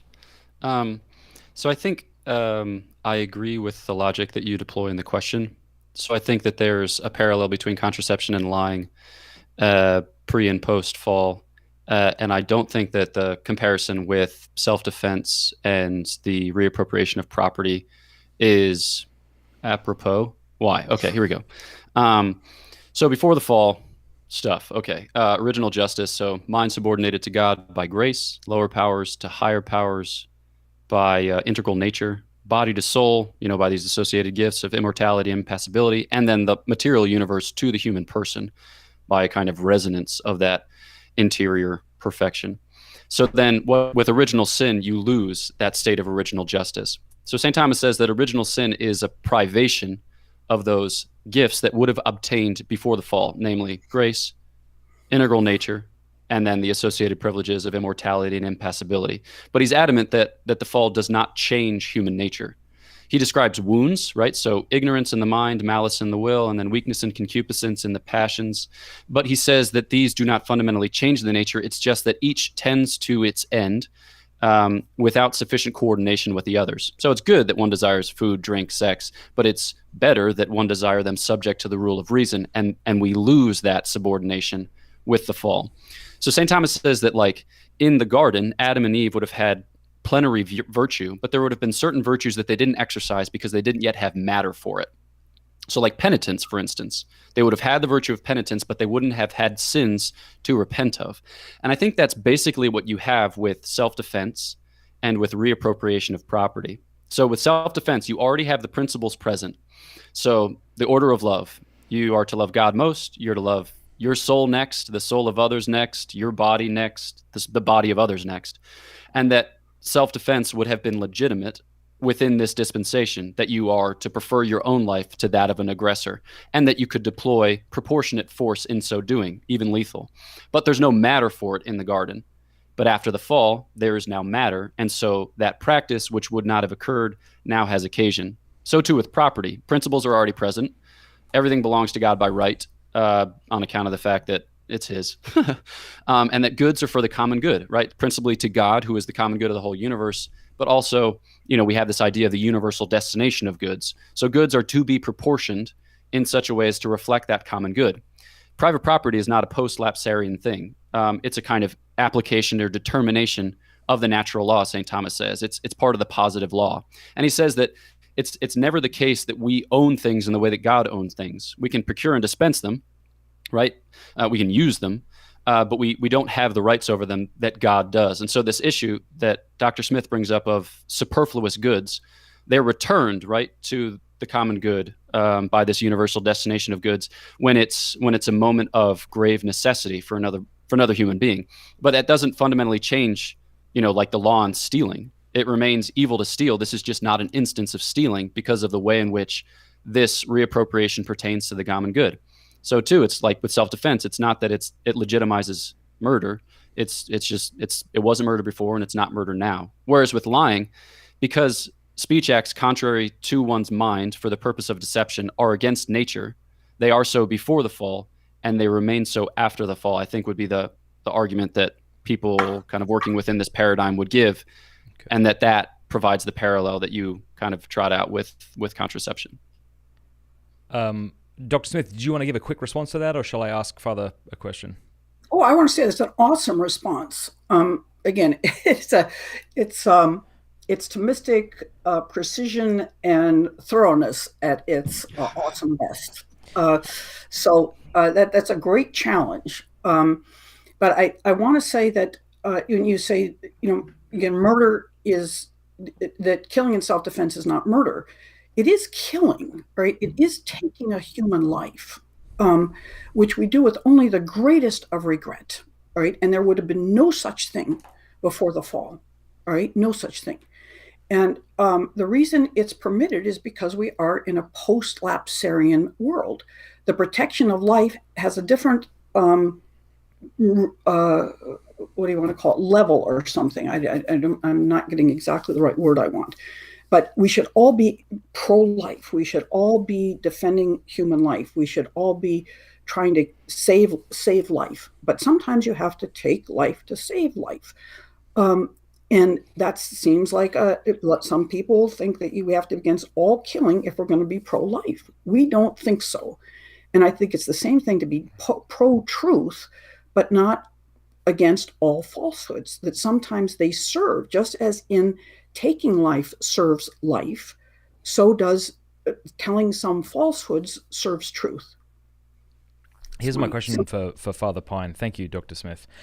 If somebody came to you in your parish, I know you're not in a parish, but a parishioner comes up to you after Holy Mass and he tells you that he is an undercover police officer, and because of his work, he was able to save the lives of 20 female sex slaves. It sounds like you would say that his intention was good, the circumstances are good, but what he's done is an intrinsically evil thing. Is that right? And how do we reconcile that truth with our intuition that he just did a heroic thing? Yeah. So I would say to draw the distinction between two acts, right? One motivated by goodwill, which eventuates in a good end, and one that's sinful, and is the means by which that good result comes about. And so I don't think that we should be involved in activity like that. I know, again, it sounds naive and Pollyanna-ish, but I think that we've kind of gotten ourselves to the point where it's unimaginable that we would have a type of society in which we didn't need to resort to these types of means because things are as bad as they are. And I'm not saying that there's some golden age laid up in the past where things were better. I think that golden age is the Garden of Eden. And I think that we're on our way back towards something of the golden age of heaven. But I think that we should push back, and for reasons that would be similar to the types of reasons you would give against like cooperation with evil, right? Because you can do the moral taxonomy as to what's permitted, like remote material, and what's not permitted, like proximate material and formal and things like that. But if you're involved with evil on the reg, it's going to start to chip away. And this is one of the arguments that St. Augustine gives. He says lying, it produces a double-heartedness in the human being. And he, like when people expand on this argument, they say that it has a real negative effect on integrity, in the sense that you become two people, the one that you project and then the one that you are. And that's not just with respect to those who are sex traffickers. I think it also ends up having reverberations in your life with your friends and with your family, with yourself and with your God. And so I think that, the church has not pronounced on these things. So I don't want to be like holier than the Pope and say, not a chance in the world, there's no wiggle room. But I think that the logic of the argument leads to this type of conclusion. But I don't want to be like overly severe in a way that would sound swaggering and confident, because I'm not, because there's just like a lot of matter, a lot of contingency, and a lot of weirdness that goes on. And I don't want to say like, this is clear, and anyone who doesn't see it as clear is bad. I myself, like, it's just a really tough, dicey question. And I think the reason that our moral intuitions are so charged is because, like you said, there's 20 people. They were sex slaves, and it's the good of another person for whom we ourselves feel responsible. Whereas, like, again, if it were just me, not being sold into sex slavery, please God, but if it were like my life that were compromised, easier decision to make, he says, as if he were a courageous human being. You never know how that actually happens until it happens. Right. So I think for these reasons, yes, I would say those things. Dr. Smith, did you want to respond?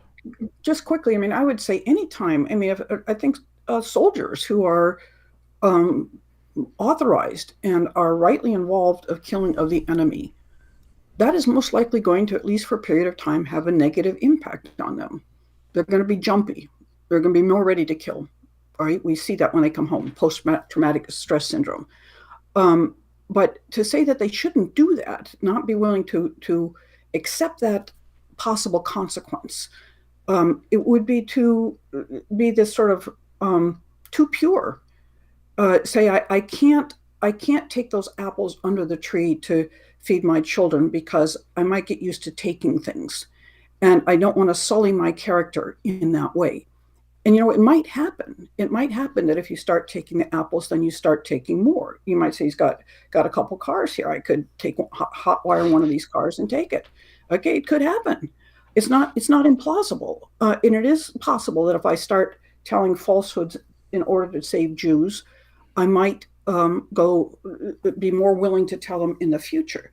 But again, that's what we need to guard against. That's the kind of virtue that you're talking about, is to, if we ever have to do that, if this person that's engaged in saving women from trafficking has had to tell lies to get into say, I too am a trafficker, I want to buy these women, and I give to him how much money he wants, and I take them.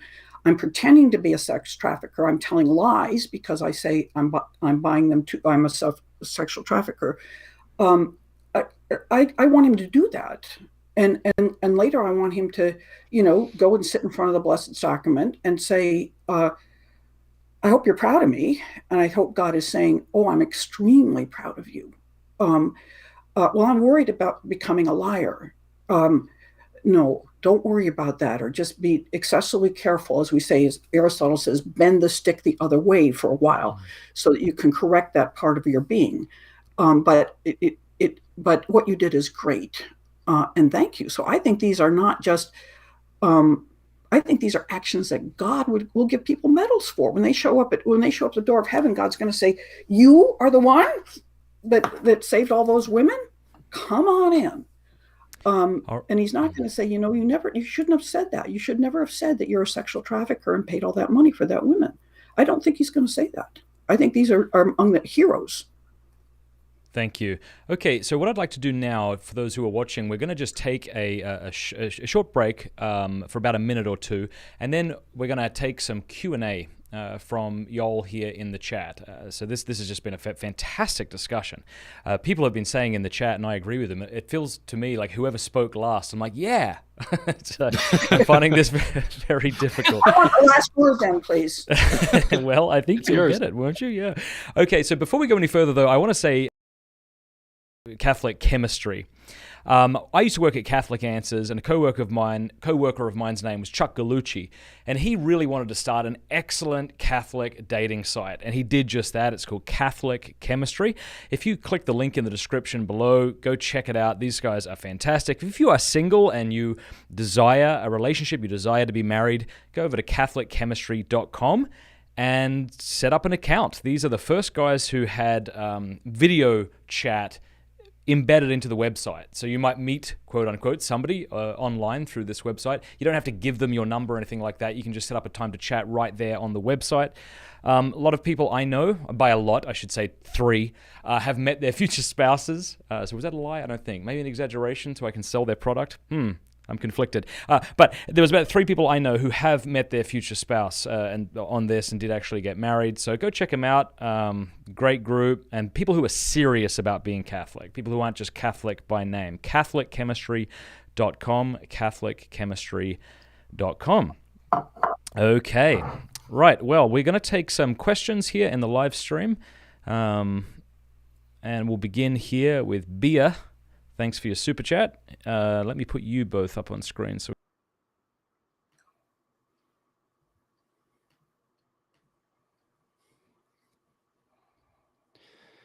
Matt, if you're talking right now, I can't hear you. I am so sorry. I appreciate you telling me. This person says, both seem to accept a perverted faculty framing. Lying perverts the end of speech. Contraceptives pervert the end of sex. Where do each draw the line as to when using something outside its evident end is good or bad? Do you want to start, Father Pine? Sure. Right. So that's a great and well-informed question. I think the basic idea is that there is a basic purpose for which, and that there are other reasons for which, but that you can use a thing beyond its reason, like praeter rationem, but that you oughtn't use a thing against its reason, contra rationem. So, like, I mean, this comes up most often in discussions of sexual ethics. So that like in the context of a married life, right, that procreation is for the sake of, sexual intercourse is for the sake of procreation and education of children. So in the current magisterium, it's sometimes described as that there are 2 ends of marriage. So there's the mutual support of the spouses and the procreation and education of the children. And in conversations, you often hear those ends coordinated. So you'll sometimes hear the mutual support of the spouses described as like the formal cause of marriage. It's what gives it shape. And then you'll hear the procreation and education of children described as the final cause of marriage. It's that to which it is ordered or directed. So there's this idea that sexual intercourse and one's sex organs ought to be used for that reason. And that if they are used contrary to that reason, as a result of which they are being used in a way that's sinful. So this would be the grounds for, like, fornication, for instance, is against the good. And this is like not an argument that we would typically think of. The fornication is against this end of marriage because typically results that the child like doesn't know his father, and as a result of which isn't raised in the context of an ordinary family life. I think a lot of people have in their mind like fornication is bad is because sex is bad, but that's not actually the argument that's given by St. Thomas Aquinas. He says it's like it's for the children. Right. And, also you could use similar arguments as to why contraception, as to why, like forms of, like sodomy, for instance, would not be good. So I think that with respect to the use of the speech faculty, right? So with respect to talking, are there a variety of uses for it? Yes. And St. Thomas acknowledges this. And he says, we speak in a variety of genres. And so for him, it's a genre issue. So there's like the genre of pleasantries, or there is the genre of jokes, or there's the genre of moral exhortation. There's a variety of ways in which we interact with other human beings when using speech. But he is specifically here concerned with assertion. So when one asserts, one is communicating what is secundamentum, what is according to mind. So if you use that contrary to the nature of speech as deployed in assertion. So if you were to say something contrary to your mind for the purpose of deception, then it would be against the faculty. So he allows for some polyvalence to the use of a faculty, provided that one does not use that faculty contra naturam, right, or contra rationem in the specific context. Dr. Smith. Yes, I think that I actually answered the question before, but I'll take another stab at it. Again, I don't think the question causes a problem for Father Pine, because he does agree that the faculty of speech is for conveying the truth, and you shouldn't violate that, just as you shouldn't violate the purpose of sex, which you would if you were using contraception. So I think it doesn't really create a problem for Father Pine. But again, he's used a couple words here that I want to build on a bit. and then move to my other point, but this is the newer sort of point. I've said this too as well. Anyway, genre and context again. There's speech that is in a different genre or in a different context. Thomas actually struggles with the question whether it's okay to be an actor on the stage, because you come out and basically you're conveying that I'm Hamlet. That's who I am, and you make all sorts of assertions as Hamlet, and you're intending people to believe that you're Hamlet. But in context, we know this is not who this person is, and we suspend, as we call, our disbelief or whatever, and we go along with it, but we don't later say, you just lied for the last 2.5 hours. You were pretending to be Hamlet. So, and again, with a jocose speech, if you want to call it, there's deception involved, but context tells us that it's okay. And I would say context tells us that it's okay to say to Nazis at your door, there are no Jews in my attic. And again, one of my signs for when falsehood is permissible is that the decent human being thanks you for that. Later says, I'm glad you told me that falsehood. It was the right thing to do. Again, you were keeping me from doing something terribly evil. Now, that's not my first and foremost reason. Okay, so that's one answer. The other answer is, again, as I said before, in a prelapsarian world, Adam and Eve would only have had sex when they desired to have a baby. And they would have only had sex at a woman's peak fertility. And evidently the egg would have already been there and would be again, it wouldn't be the 45% chance we have now on a day of peak fertility, but it would have been 100%. They would have had sex only when they desired to have a child, and it would have been successful, right? In a post-lapsarian world, everything fell, the body fell as well, and things are imperfect. We have these desires that sometimes we can separate the desire from union for the desire for procreation. And the church tells us it's all right to act upon the desire for union with the other. And this isn't just physical union. Again, it's committing your whole life to the other person. It's saying, I want to become one with you, and meaning I want to go forward in my life with you to make decisions together, etc. And it's permissible to seek that end, an affirmation of that end. The sexual act is a kind of an affirmation of this commitment that you've made to each other. And you can do it at a time where there's absolutely no possibility of conception, none. Now, I understand Adam and Eve wouldn't have done that, right? Maybe that's wrong.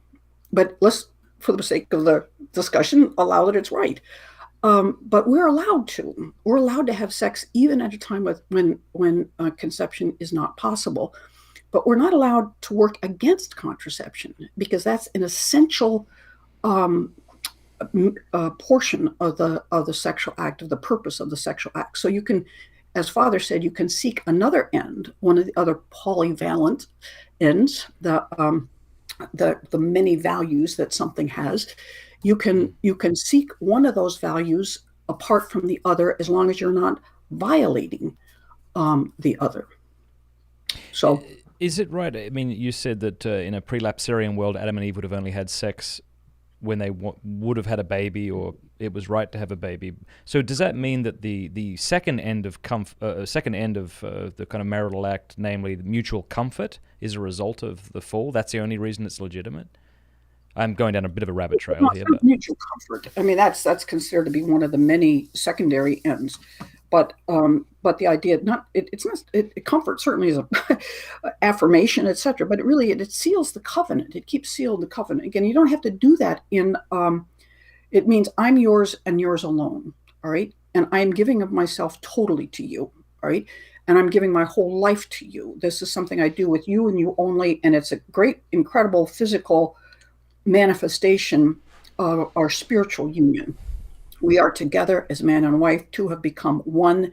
We physically do so right now, but what is very important is that physical becoming one indicates my complete commitment to you. My life is yours, and I put myself in your hands, if you will, in your life.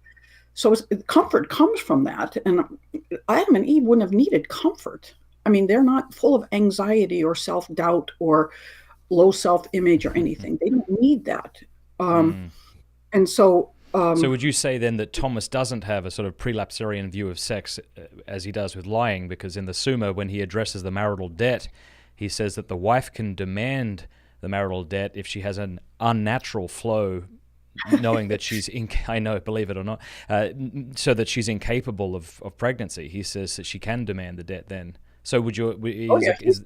There's a very sweetness there. He actually talks about that males are obviously more willing to be aggressive about having sex than females, and that the male should be very attentive to the female, that if she seems to have desires that she's not willing to sort of make a demand, that he anticipate that demand for her. Adam and Eve wouldn't have had these problems, all right? They wouldn't have had it. John Paul II says there was complete subjective harmony. They knew what each other were thinking. They knew what each other were feeling. So now a lot of sex is for the sort of like overcoming tensions. Mm-hmm. You know, it's like we're Gotcha. kind of at odds. Gotcha. But this is something that only the two of us can do together. It's greatly consoling. We share this huge pleasure. And then afterwards, the differences seem not so important. Very true. As the one married man in this conversation, very true, or married person. Okay, so I want to move on. We've got a lot of questions, and I wonder if it would be okay if I could ask you both to maybe keep your answer and response to about 2 minutes or thereabouts. Why? Oh, I'll do what you want. I don't give a crap. Here we go. Zach Beckman. We know Zach Beckman, don't we? All of us know Zach here. Zach says, would Dr. Smith grant, and let me put this up here so we can see your lovely faces here. Would Dr. Smith grant that certain circumstances can change the species of acts, and this is the case with stealing to eat or killing for defense? Oh, yes, of course. I mean, I've written a lot about this. I've written several articles on Thomas's understanding of how you determine the object of the moral act. And there's a word that more and more of us are finding useful, is calling a specifying feature. I mean, you have a physical act, or even a material, not in the form of stuff, but meaning the matter as opposed to the form. But just say killing. I mean, killing of itself is morally indifferent. You don't know whether an act of killing are moral or not unless you have a specifying feature. Killing an innocent human being is directly, intentionally killing an innocent human being is always evil. Killing in self-defense can be good and even obligatory. So yes, of course, that's true, that there's a specifying feature. And I think the Catechism has offered a very important specifying feature in respect to telling a falsehood, that it's morally permissible when it's done to someone who does not deserve to know the truth. So I want to say, making false assertions to someone who deserves to know the truth is intrinsically evil. That's one specifying feature. When you have the specifying feature that the person does not deserve to know the truth, and you can't willy-nilly tell falsehoods to people who don't deserve to know the truth. It has to be something that pertains to some good that's being sought. I can say that you're a Nazi, so I can lie to you about how much these apples cost. I can charge you $10 instead of $5. No one's saying that. All right. So yes, there is such a thing as a specifying feature that can change the species or determine the species of an act. And he talks about it too, about like an act of stealing. That's wrong, something that rightfully belongs to another. Stealing a chalice from a church is sacrilege. So it puts it into another species entirely. It's still an act of stealing, but the purpose for which you're doing the act of stealing now becomes the overriding species in which it's put. Father Pine? Right. So I think that in those two particular cases, you have different acts, and it's not necessarily like the circumstance that changes it, but the circumstance, it actually weighs into the object. So in the case of killing for self-defense, it's what you're doing is you're defending your life by deploying lethal force. So you're able to deploy proportionate force in order to defend your life. And if it is your judgment, or if it is the case that only lethal force can secure that end, then you are justified in so doing. So the object of that act is the defense of one's life by the deploying of lethal force. It's not, I'm going to kill this guy. Let's see what happens. Hopefully I'll be safe. And then with respect to taking something for, the sustenance of whatever, for bodily integrity, again, it's people own things in ordinary circumstances, and the ownership that they have, though, is kind of on loan, to use somewhat unhelpfully vague speech. But St. Thomas basically has the idea that we are given to procure and dispense goods for a threefold reason. He says, like, if we weren't to do it, we'd have the tragedy of the common, so people would always shirk their responsibilities. He says it leads to good order, and that it also leads to peace within the polity. And so it's good for all of these things. But all of these reasons are subordinated to the common good, which itself is principled, of principled consideration. So if you are starving, somebody else has superfluous goods, those are returned, right, to common use, as it were, because of this idea of the universal destination of goods, which is seated right under the common good. So what you have there is not an act of stealing, right? So the moral object of it is not taking something which is not yours or which belongs to another. You're taking something from the common good and appropriating it to yourself, because such is the nature or such is the orientation of that act. So it's not like you can turn a sin into a good deed. It's that sometimes things which might look from the outside like sins are in fact good deeds because of the interior logic of the act. Oop. Oh yeah, sorry, you froze for a second. I kept another 2 minutes. No, that was okay. So let me You bring want to put that little time thing? If you want us under 2 minutes, put the little time thing. No. I mean, you guys are great. I just think we got so many questions. I don't want to. Yeah, but some of them are already repetitive, Matt. Come on. Well, here, get with the program. All right, here's a question that I have. I felt pretty convinced by Dr. Smith's. I keep calling you Dr. Smith because I want people to know that you're fantastic and educated. I should just call you Janet at this point. Some people get offended if you use doctor these days, just if you're not a medical doctor. I never used it. I always like professor, but I'm not employed now. So I don't know if it's legitimate to call I'm retired. So if I call myself professor... Look, if Dr. Jill Biden is a doctor, you're a doctor. Well, just call me Wise. Oh, Wise. Okay. The wise Janet said something that I felt convicted of, right? And so I just want maybe both of you to flesh this out a bit, because it sounded to me like Father Pine, just to remind people that the definition you're working from is a lie is when you say what you think to be false so as to deceive. And you made the distinction that there are different contexts. And I if somebody said, well, when somebody acts in a play, they're doing this, that doesn't feel very convincing to me, because I know what I'm a part of when I walk into a theater and sit down, right? But I agree with Janet that if I tell you a joke, you don't know the context right up front. In fact, if you did, it wouldn't be funny. The reason it's funny is precisely because you were deceived and then realized that you were deceived. I mean, that's what makes it funny in certain jokes. Just want to throw that out there, because personally, I found that pretty compelling. I don't know if you both want to respond to that, Father Pine and then Janet. Sure. Yeah, I don't know that I have like a well worked out philosophy of humor, but I think that what's operative in humor is. I have faith in you. I have faith in you. You can come up with one very, very quickly. Right honestly. now, on the spot. Let's go. If you come back next week with the more worked out one, that would be beautiful. That'd be great. Perfect. Okay, so I think that what's operative in humor, I think you can describe it as deception, but I think what like formally is going on there is a kind of quick bringing together of seeming contrasts. So Dr. Smith appealed to, like the blonde bombshell, and then said, I dye my hair gray to, keep off potential suitors. So she made a contrast between like a supposed state and her present state to show, one, that she doesn't take herself too seriously and to put those in her immediate company at ease. To show, two, that she's witty, not because she's showing off, saying like, look at me, I'm hilarious, but in the sense like it sets the tone of discourse. It's like, here's this guy over here, this punk kid, he might be taking himself seriously. Let's get things loosened up from the get-go, so that way he doesn't get all red in the face and bent out of shape.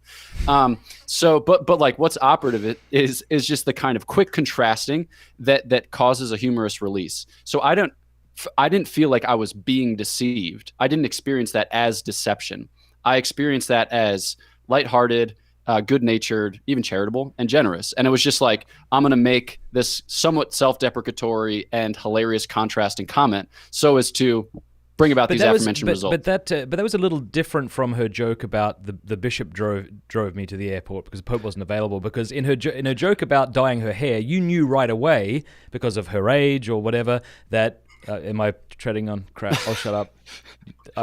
You knew right away that was a joke. Totally implausible that there would be men at the door if I had blonde hair. Is that what you're saying, Ted? Listen, let's just, if you guys, I'm just going to go and, you guys are great. I did a whole lot better with that than you did. But okay, whether it's offensive or not, frankly, I don't care. It's true, right? You knew as soon as she made that joke that she was doing that. Whereas if she says the bishop drove me to the airport, you don't know that right away. And right. So for that joke to work, it is necessary that you be deceived for that nanosecond. Right. So oh, sorry. If you go first. No, you go ahead. Okay. I'll give you all. I was going to say, I love watching you think on your feet. It's thing of beauty. I think certain speech acts take time, and I don't think that we can divide them up into like unintelligible units. So I think that what you have there is one speech act, which sets up and concludes. So like, for instance, at the consecration, I say, this is my body. All right. So like things are happening, but like at what precise point? But I think that if you kind of get into the nitty gritty details and say like, this is my, like things get weird, really weird. Right? It's just one speech act. I said, this is my body. I intended what the church intends, and I had apt matter. It became the Eucharist. Don't get crazy. And I think that what you have with the joke is one speech act unit in effect. And I think that it can't be treated at a like subatomic particle level or things kind of get crazy. Good. Yeah, that was pretty good thinking on his feet there. What do you think, Janet? Particles, nanoseconds. It's just awesome. But let me talk about context again. If I say to the Nazi, there are no Jews in my attic, and then he finds out that there were, he's probably going to say to me, but you lied to me. But he's not surprised. And it's not really the lying that bothers him. It's the fact he didn't get the Jews. All right. Same thing if you go through a checkpoint with a false passport given to you by the Pope and a false baptismal certificate made possible because of the Pope.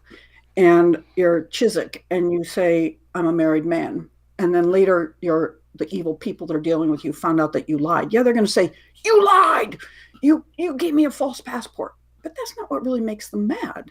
What's mad is you successfully escaped their evil plans. And people understand that context. You know, if the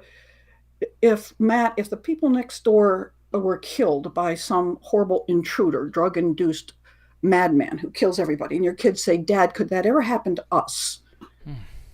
You know, my guess is you're going to say, no, honey, we're got so much protection around here, and well, we're going to move. Why are you going to move, Dad? Well, to make sure it never happens. But, you know, and then later when they grow up, they don't say, Dad, at the time you told us it could never happen, but you knew it could have. But they don't say that. You lied to me. Instead, they say, thanks, Dad.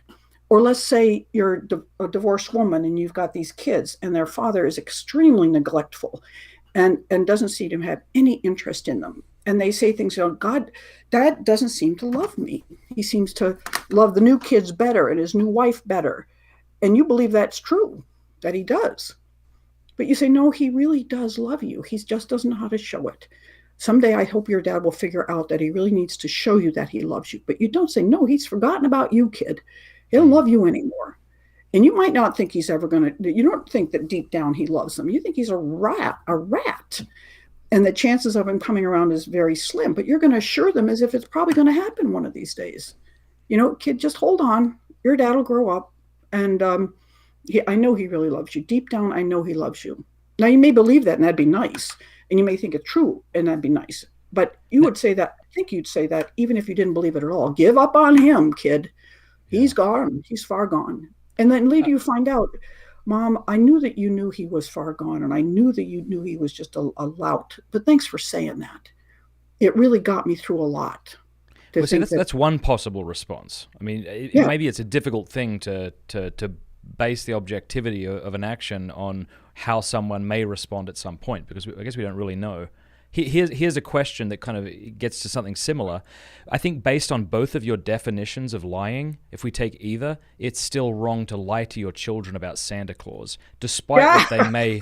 And I want to see your point here. Yeah, despite what they might one day say, I've had some people react. It really opened my imagination and helped me to think mythically. I have others. Just speaking to a guy last night, and it was really traumatic for him. He asked his mother in the face, directly, "Is it true or not?" And she said it's true, and he's actually still dealing with that. That might sound a bit dramatic, but that's his story. So, I guess my first question is, do you agree that it's wrong to tell a deliberate lie, as opposed to allowing your child to believe something false? That's one thing. But to talk your child into believing in Father Christmas, is that a lie? And two, I guess my second point is just that we actually don't really know how someone's going to respond. And so maybe it's not a good idea to decide whether lying's right or wrong based on what might happen. So with each of those, like the Santa Claus question, I think that my position leads me to say that you shouldn't tell your kids that Santa Claus exists. Like my parents didn't tell us that Santa Claus existed. We had traditions revolving around St. Nicholas, but Santa Claus was never part of the thing. And I don't remember my parents saying like, "Don't tell the other kids." It was just like, yeah, you get presents. You don't get presents from Santa Claus, because why would you? So, I mean, did the Tooth Fairy exist? Yeah. Did the Easter Bunny, kind of in a vague way? Sure. But I think that is the logic of my position. But I think that, to your second point with how do you know the results of those things, I think that with Dr. Smith's first example with Christians, false passports, telling lies and things like that, I think that it can be a real counter witness. And this is why I think it's good to come back to the point that everyone has a right to the truth, because the connection between everyone having a right to the truth and the possibility of the salvation of their soul is very strong, right? Like if you start rationalizing, telling them untruths, I think you lose out on opportunities for their conversion. And I think that the moral integrity and the refusal to lie can serve as an excellent witness for the conversion of one's captors. Does that sound unnuanced, naive, and Pollyanna-ish? Absolutely. But I think there's something real to it. And with respect to the example of Father Chiswick, it's fascinating. Like, he told a lie about being a married man, but we don't celebrate him because he was successful in his ministry. He was captured shortly after infiltrating the country. We celebrate him because he suffered well, because he suffered beautifully in times of incredibly difficult solitary confinement. So I don't think we celebrate him as a liar because he was a bad liar and he got found out quickly. We celebrate him as one, who gives incredible testimony and witness to the conformity that one soul can have to the suffering Christ, and this like abandonment to divine providence in real time. And so, yeah, I'm concerned about that. I'm concerned about the moral integrity, the witness value of Christians testifying always and everywhere to the truth. Okay.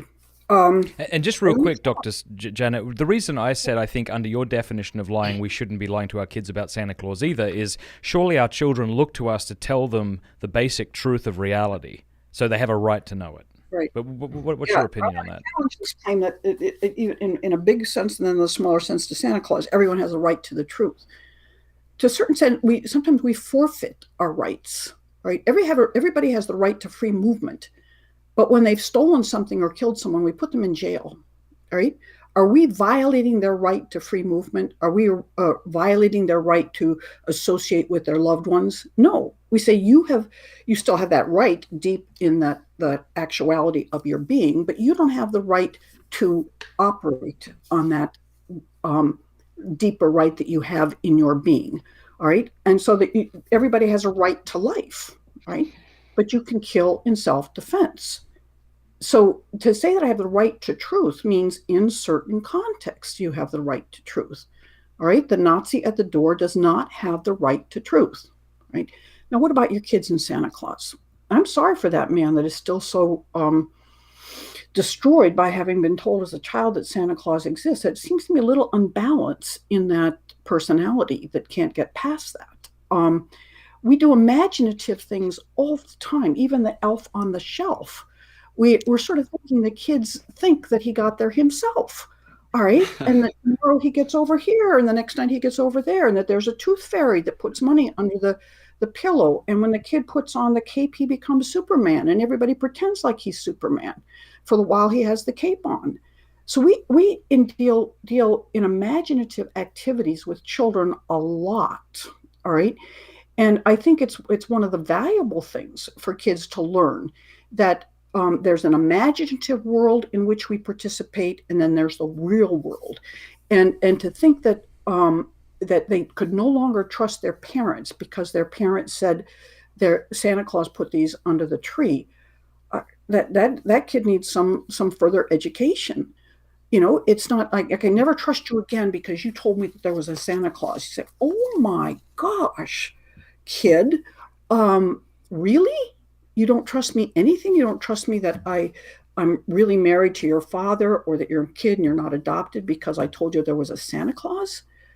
I'm sorry. I mean, I can understand if parents don't want to do it, if they cause them a problem, but those who want to, it seems to me it's a household that's probably filled with a lot of beautiful imaginative activity, which is marvelous for people. Yeah, I can't get on board with that. I just think that there's a difference between allowing your child to participate in something imaginary and he going along with it in the sense of reacting to his reactions. But I think that's something very different to your child looking at you and saying, "Dad, honestly, is Santa Claus real or not?" And me saying, "Of course he is."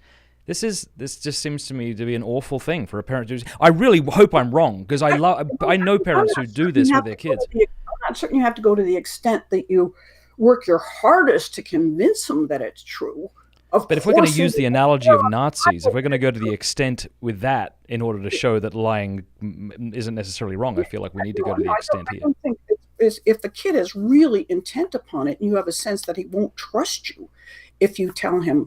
But if they start, I mean, there's kids that would like to believe it longer. All right. They would like to believe that Santa Claus is true longer. They doubt it right now, and they're beginning to think it's not true. Someone at school told them it was true, what wasn't true. But they sort of want to still believe it. And so it's wink, wink, kid. Yeah, around here, Santa Claus is real. All right. And so the kids, "Oh, great. Around here, I can still believe it." So it doesn't mean you say, "Listen, kid, I'll swear on the Bible that Santa Claus is real." No, who would do that? But you judge that how old is the kid, what does he really want out of this, etc. There's ways of dealing. Okay, let me ask one final question, and then we'll move into our closing statements. And this will be directed at Father Pine, and then Janet, you can respond. And I understand that Aquinas, you say, said that the Bible praises these people who were deceptive, not for their deception, but for something else. And sometimes that makes sense to me, but then I see some other examples where it's really not that clear.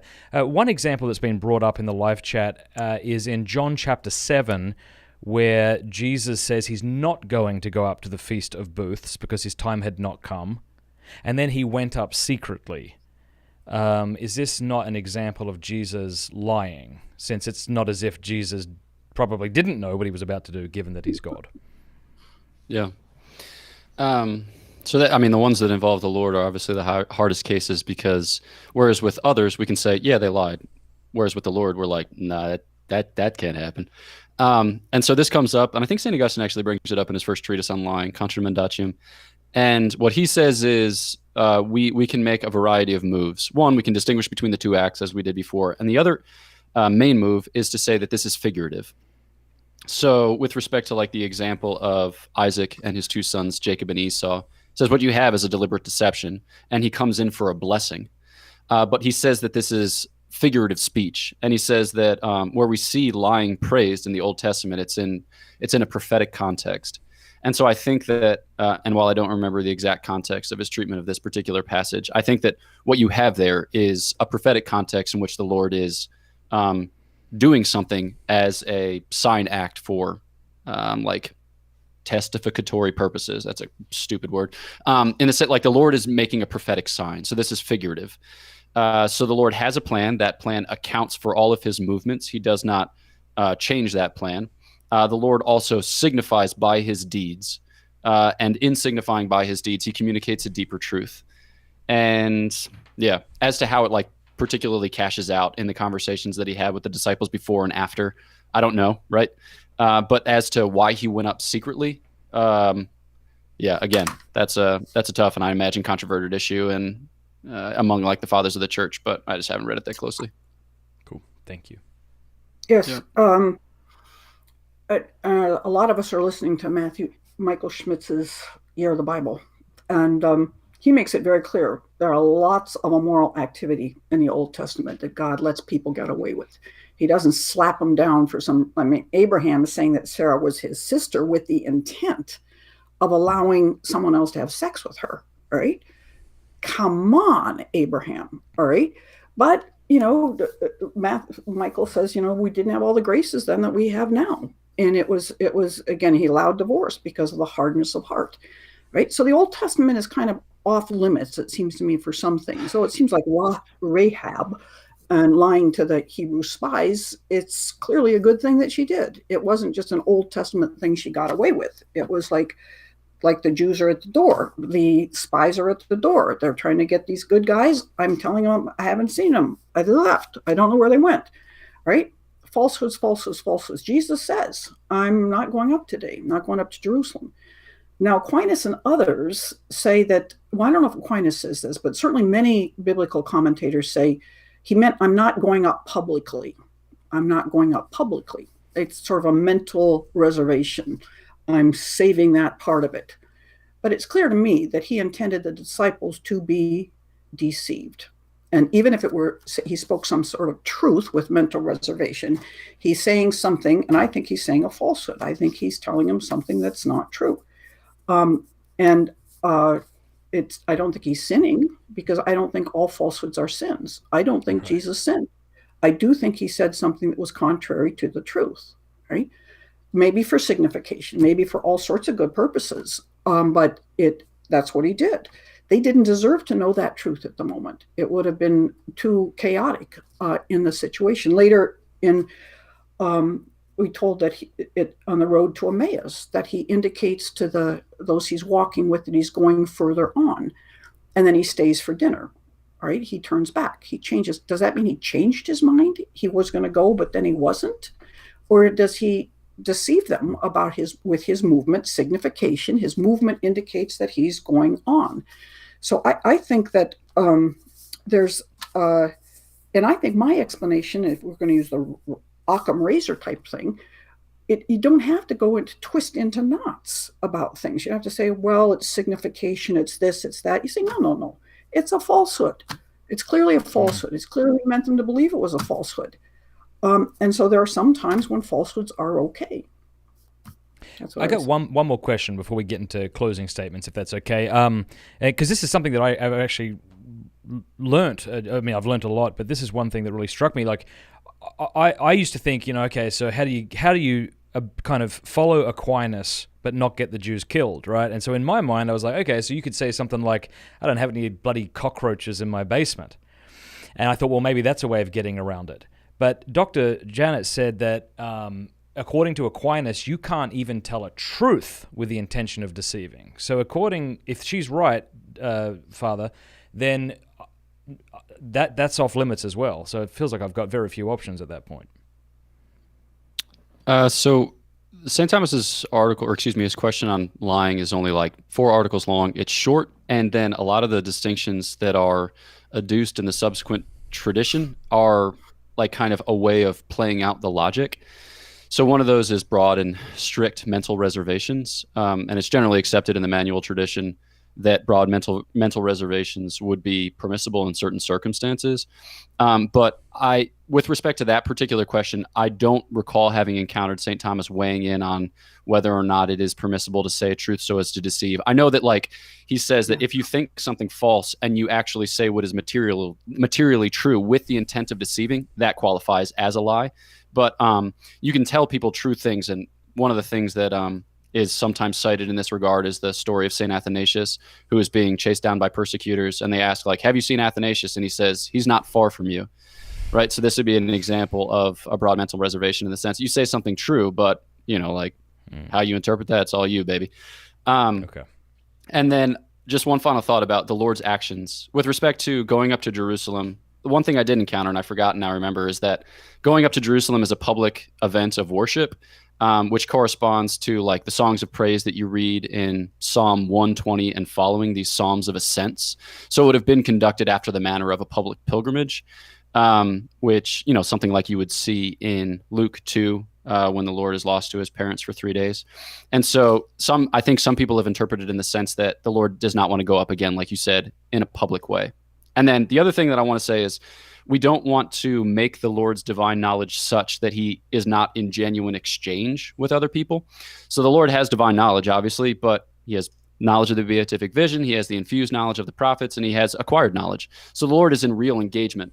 So like it says, I want to say in Mark, when the Lord is walking on the sea, he meant as if to pass them by, right? Which is a terrifying thing because they're like in this storm-tossed boat and the Lord's just trotting out on the sea. He's like, let's go. And then they see him and they're like, hey, what are you doing over there? He's like, oh, gosh, I guess I'll save you, right? So the Lord is in real exchanges, and that doesn't signify that he is lying. It signifies that the Lord can be moved by other people, and that type of scriptural language is attributed to him. So the Lord has acquired knowledge, which is to say he has a real agent intellect. Oh, well, never mind. Like the Lord learns from things in a certain sense, or he exhibits the type of knowledge at the time in his life when it is appropriate to do so. So I think that's another helpful principle for thinking through some of these passages. Janet, did you want to respond to that or no? No. Okay. Thanks. All right. This has been just fantastic, and I want to thank you both for just thinking this through really well, and your civility and just kind of your kind of intellectual modesty. You know, there were a few times where both of you at different points were like, I don't know, like I have to think more about that. And I think that's really impressive. Okay, so since you went first, Father, your 5 minutes. Sorry, let me just throw this up on the screen here. Whenever you want to start, I'll click the start timer. Okay. Right. So I think that the big point to which I'd like to return and then maybe weave in a couple more things is to say that our acts are subject to God's providence, right? And that by prudence, we do in our lives what God does in the world by providence, right? So we try to orchestrate our actions in such a way that they conduce to a good end, right? That they conduce to the glory of God and the salvation of souls. Our soul first, because that's the one for which we're primarily responsible, and the souls of others insofar as they fall under our care. And I think that it can be a temptation to get overly concerned with outcomes assessments or good consequences or success. And when we begin to think in these terms, I think that it can subtly take our moral reasoning somewhat wide of the mark. So Father Lawrence Dewan, who is a Dominican of the Canadian province, who is one of the kindest and smartest men that I've ever met in my whole life, he wrote an article about lying, and he says, speaking to this idea that we have to manage the consequences or that we primarily are responsible for consequences, he says, it arises from a conception of the moral agent as much more an engineer of reality than a cooperator with the author of reality. It acknowledges certain given ends or goals of life, but sees less than it should of the givenness of nature and natures. And so I think that, just to kind of return the conversation to this idea of fidelity, that we're responsible to the Lord and that we give him the praise, the honor, the glory of upright speech or an upright signification of words and deeds. And I think that it's demanding of us because it requires of us that we trust in God, that all things will work to the good for those who love him and are called according to his purpose. And I don't think it's overly rigorous or overly fastidious to be concerned that one not sin. I don't think that the purpose of life is to not sin. I think that the purpose of life is to glorify God and save one's soul. And I think that that should be done by big and bold and magnanimous things. And I don't think that lying falls in among those big and bold and magnanimous things. I think it's the type of thing that doesn't fit, doesn't correspond with a life lived, virtuously and well. So I think that basically everyone has a right to know the truth, because I think that truth is one of our most basic goods. Not in the sense that the new natural lawyers would say basic goods, like these 7 basic goods that don't necessarily have a teleological orientation, but in the sense that it's the type of good that gets so close to who we are as human beings that it's inextricable from our nature. So like Dr. Smith said, we can be deprived of freedom of movement. We can even be deprived of our life. But I do not think that we should ever be deprived of our access to the truth, whereby we can be more deeply converted, fall more deeply in love with God, and ultimately be drawn to him in life eternal. And I think that we owe that to others, and that we can never be arbiters over whether or not they are deserving thereof. The other thing is that with respect to our own giving of it, right, I think that it demands of us a kind of moral integrity. I think that double speech eventually leads to double-heartedness. And I don't want to drive like a big slippery slope argument, because I think that those are usually intellectually irresponsible and sometimes overblown. But I think that there's a real concern here. And I think that this is the type of prophetic concern that that people saw with respect to the threat of contraception, right? So St. John Paul II, in the Theology of the Body, he talks about this nuptial meaning of the body, the nuptial language of the body. The body speaks a certain language, and if we begin to speak with the body another language, then we fall readily into a kind of double-heartedness, a double-mindedness. And I think so too with the expression of our faculty of speech or with our performance of deeds. So I think that lying threatens to compromise our integrity in a way that will lead us farther and farther away from the center of God's will at which we want to abide. And I think that if our moral intuitions sometimes differ from this, well, I think that sometimes our moral intuitions are wrong. And I think that when we realize that our moral intuitions are sometimes stretched to their limit, then we should look to the saints and we should trust to them. I think it's an error to say that St. Augustine and St. Thomas Aquinas make an a priori apodictic claim about lies, because I think that, before they are theologians, they are lovers of God. They are saints. And we honor them first because they gave testimony to the fact that God was, alive in their hearts and working out by the virtue of the grace given a truly glorious thing, a thing of sanctity, which is worthy of our veneration and on which we can draw for intercession. So I think that we should appeal to the intuitions of the saints, of St. Augustine and of St. Thomas Aquinas, or of St. Dominic Savio, who said, death but not sin, or of St. John Henry Newman, who said that we should prefer the destruction of the entire material universe to the commission of a single sin. So with that, I ask, your indulgence for 7 more seconds. Thanks so much. Thank you, Father Pine. Janet, whenever you're ready. Yeah, one of the big differences here is that he's a young man and I'm an old woman. He still has energy after all this. I'm kind of fading fast here. But this talk as if what we're doing is outcome assessment and looking for a success seems to me a misrepresentation of what's going on. I'm sorry. The guy that's standing has a bunch of starving kids, and he's standing beside a field with apples, and he says, I'm not going to take these because it's wrong to take something that belongs to another. I'm just going to let God provide. I'm going to say, God did provide. He put you beside a field with apples. You've got a theory. You got a theory that taking something that belongs to another is wrong. The commandment says, thou shalt not steal. You don't understand, though, that this isn't stealing. As Father says, there's this universal destination of goods, all right? Take those apples. Don't be an idiot. Oh, no, God will provide. All right? He did provide. He gave you apples, right? Same thing as you see someone being an innocent person being killed. And you say, I know I could stop that person. I'm a big guy. I could knock him over and maybe he would even die if I did this. In fact, I think he would. And you say, but I don't want to be violent. I don't want to kill. The commandment says don't kill. And he said, no, he doesn't mean you can't kill him. You can kill him. He said, no, God will provide. God will stop this in some way. And even if he doesn't, even if the person dies, that's okay. That's in God's will. I think that's not good thinking. All right. You're not, I don't think you can sin to achieve good. I don't think saying some falsehood is sinning. And I think sometimes our moral intuitions are right. Yes, sometimes they're wrong, but sometimes they're right. And that virtually everyone I know, except someone in grip of a theory, thinks I should say there are no Jews in my attic or something equivalent. It's a very solid and good moral intuition. Just let's take those apples. Big guy knocked that guy over. But wait a minute, I have to go talk to a Thomist to find out whether or not there's some category like universal destination of goods that says I can take the apples. I was taught from the time I was little, don't steal. It's almost like the parent who says, you have to come home at 11. That's the rule around this house. You don't come home at 11, you're in big trouble. And then the kid comes home at 11. And then you find out that he was at a place where there was a car accident and there were all these people dying, and he should have stayed to help them bind up their wounds, etc. He said, but I couldn't. I had to be home at 11. And you go, kid, oh my gosh, we need to talk. There'd be no problem with you not coming home at 11. Again, and when you show up at the doors and God says, what did you do when those Jews the Nazis were at the door? I said there were no Jews there. And I didn't do it to protect myself. As a matter of fact, I think if they found out I was harboring Jews, I'm going to get killed.